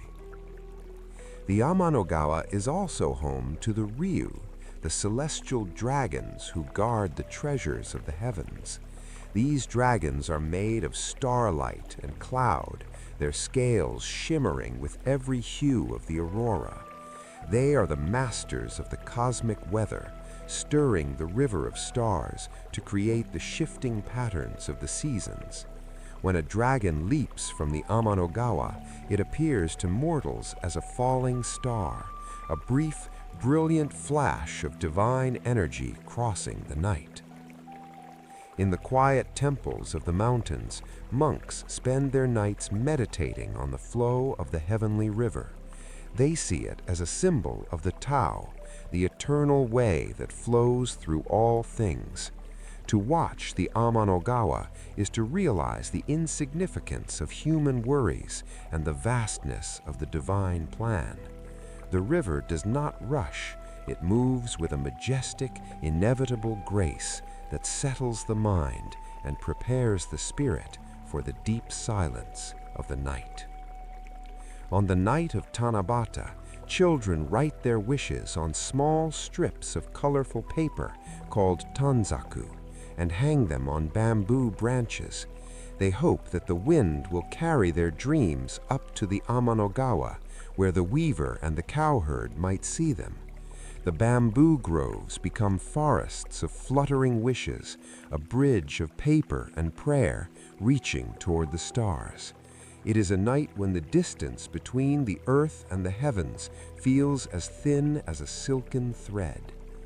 As the moon sets and the stars begin to fade into the light of the coming dawn, the Amanogawa grows pale and transparent. The celestial river retreats into the deep blue of the sky, but its presence remains, a hidden current that continues to guide the world. The night is a time of connection, a reminder that we are all travelers along the same silver path, drifting toward the morning under the watchful gaze of the stars. If the Amanogawa is the river of heaven, then the high mountain peaks are the pillars that support it. The people of the islands have always looked to the summits with a mixture of reverence and dread, for the peaks are the Reizu, the dwelling places of the most powerful and ancient kami. These are not the friendly spirits of the hearth or the forest, but the primal forces of the stone and the ice. To climb a sacred mountain is to enter a temple built by the hands of Izanagi and Izanami themselves. The most revered of all is Konohana Sakuya Hime, the goddess of Mount Fuji. While she is the flower princess, she is also the guardian of the volcano's fire.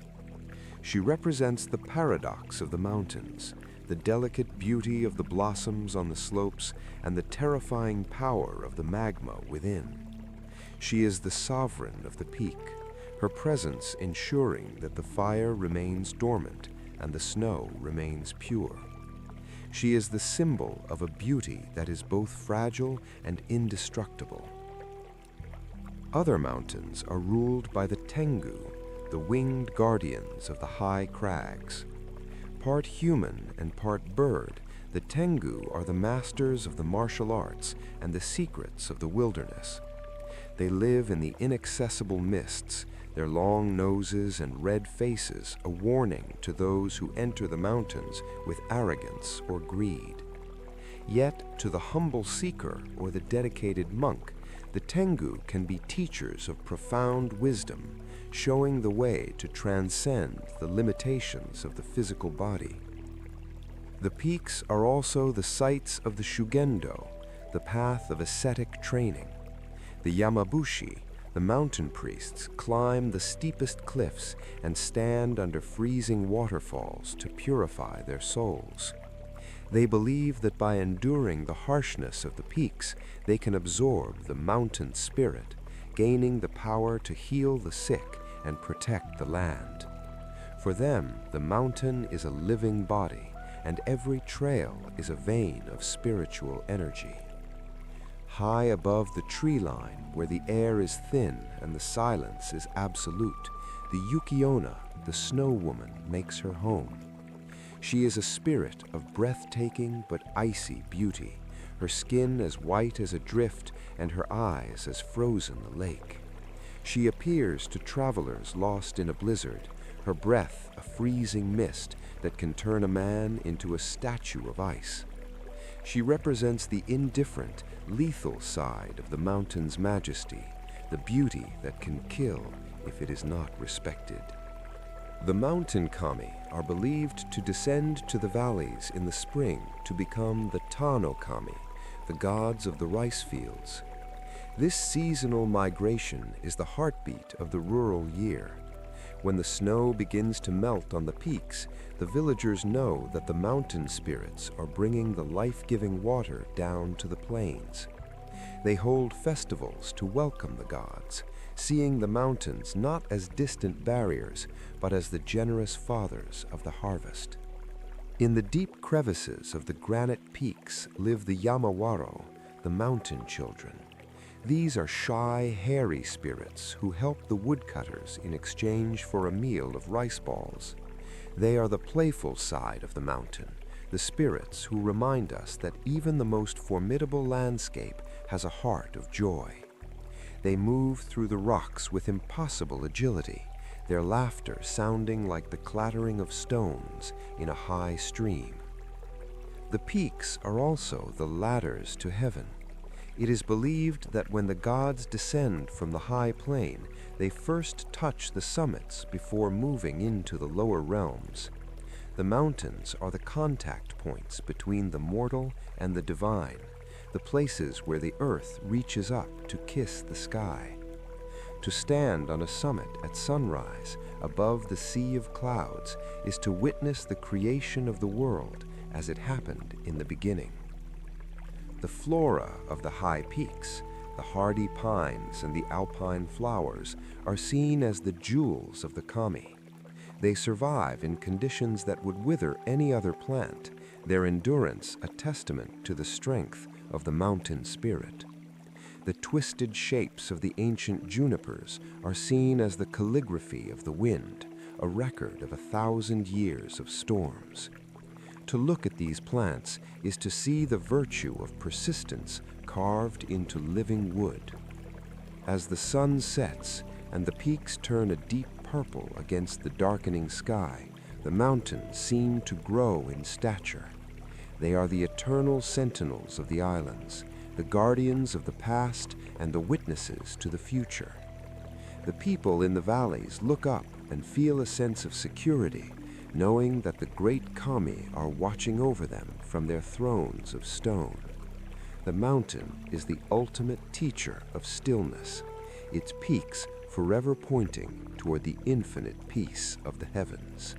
As our journey through the mythos reaches its quiet center, we encounter the most abstract and profound of all the deities, Ameno Minakanushi, the Lord of the august center of heaven. This is the first of all the gods, the one who appeared before the earth and the sky were separated. Unlike the Sun Goddess or the Storm God, this deity has no physical form and no myths of conflict or love. Ameno Minakanushi is the void from which all things emerged, the silent weaver of the laws of existence. This deity represents the center, the unmoving point around which the entire universe revolves. In the heart of every person and the center of every star, there is a fragment of this primordial energy. It is the spirit of potential, the silence that contains all possible sounds. To meditate on this God is to return to the moment before the first breath, a state of absolute unity and peace, where there is no self and no other. The weaver of the infinite does not intervene in human affairs with miracles or lightning bolts. Instead, this presence is felt in the perfect order of the cosmos, the way the seasons follow one another, the way the tides respond to the moon, and the way the human heart seeks out beauty. It is the invisible thread that binds all the diverse spirits of the land into a single coherent whole. Every fox, every mountain, and every star is a pattern on the loom of this great weaver. In the ancient shrines dedicated to the beginning, there are no statues, only a simple mirror or an empty space. This is to remind the seeker that the ultimate truth cannot be captured by the senses. The divine is not something to be looked at, but something to be felt as the very ground of one's being. It is the august center that remains calm even when the world outside is a storm of change. The weaver of the infinite is the patron of the poets, the philosophers, and the dreamers. It is the source of the big idea, the sudden flash of insight that reveals the connection between distant things. When a poet finds the perfect word to describe the falling of a leaf, they are tapping into the original vibration of Ameno Minakanushi. All creativity is a participation in the first act of creation that happened in the beginning of time. This deity also represents the ultimate home to which all things return. Just as the stars fade into the morning light and the rivers flow into the sea, all the individual spirits of the world eventually merge back into the great center. It is the end of the journey, the point where the stories stop and the silence begins. It is the deep, dreamless sleep that restores the soul and prepares it for a new day of being. In the daily life of the islands, this center is honored through the practice of wa, harmony. To live in harmony with one's family, one's neighbors, and the natural world is to align oneself with the will of the first God. Harmony is not the absence of sound, but the perfect arrangement of different notes. The great weaver ensures that every life, no matter how small, has a place in the grand tapestry of the universe. As the night draws to a close and the world prepares to wake, there is a moment of profound stillness. This is the hour of the center, the time when the light and the dark are in perfect balance. In this silence, the presence of the infinite is most palpable. It is the breath between the inhale and the exhale, the space where everything is possible and everything is at rest. The mythos of Japan is not just a collection of old stories. It is a living map of the human spirit. From the birth of the islands to the dance at the cave, and from the palace of the dragon to the silent center of heaven, it tells the story of our search for connection. We are the children of the sun, the brothers of the storm, and the neighbors of the fox.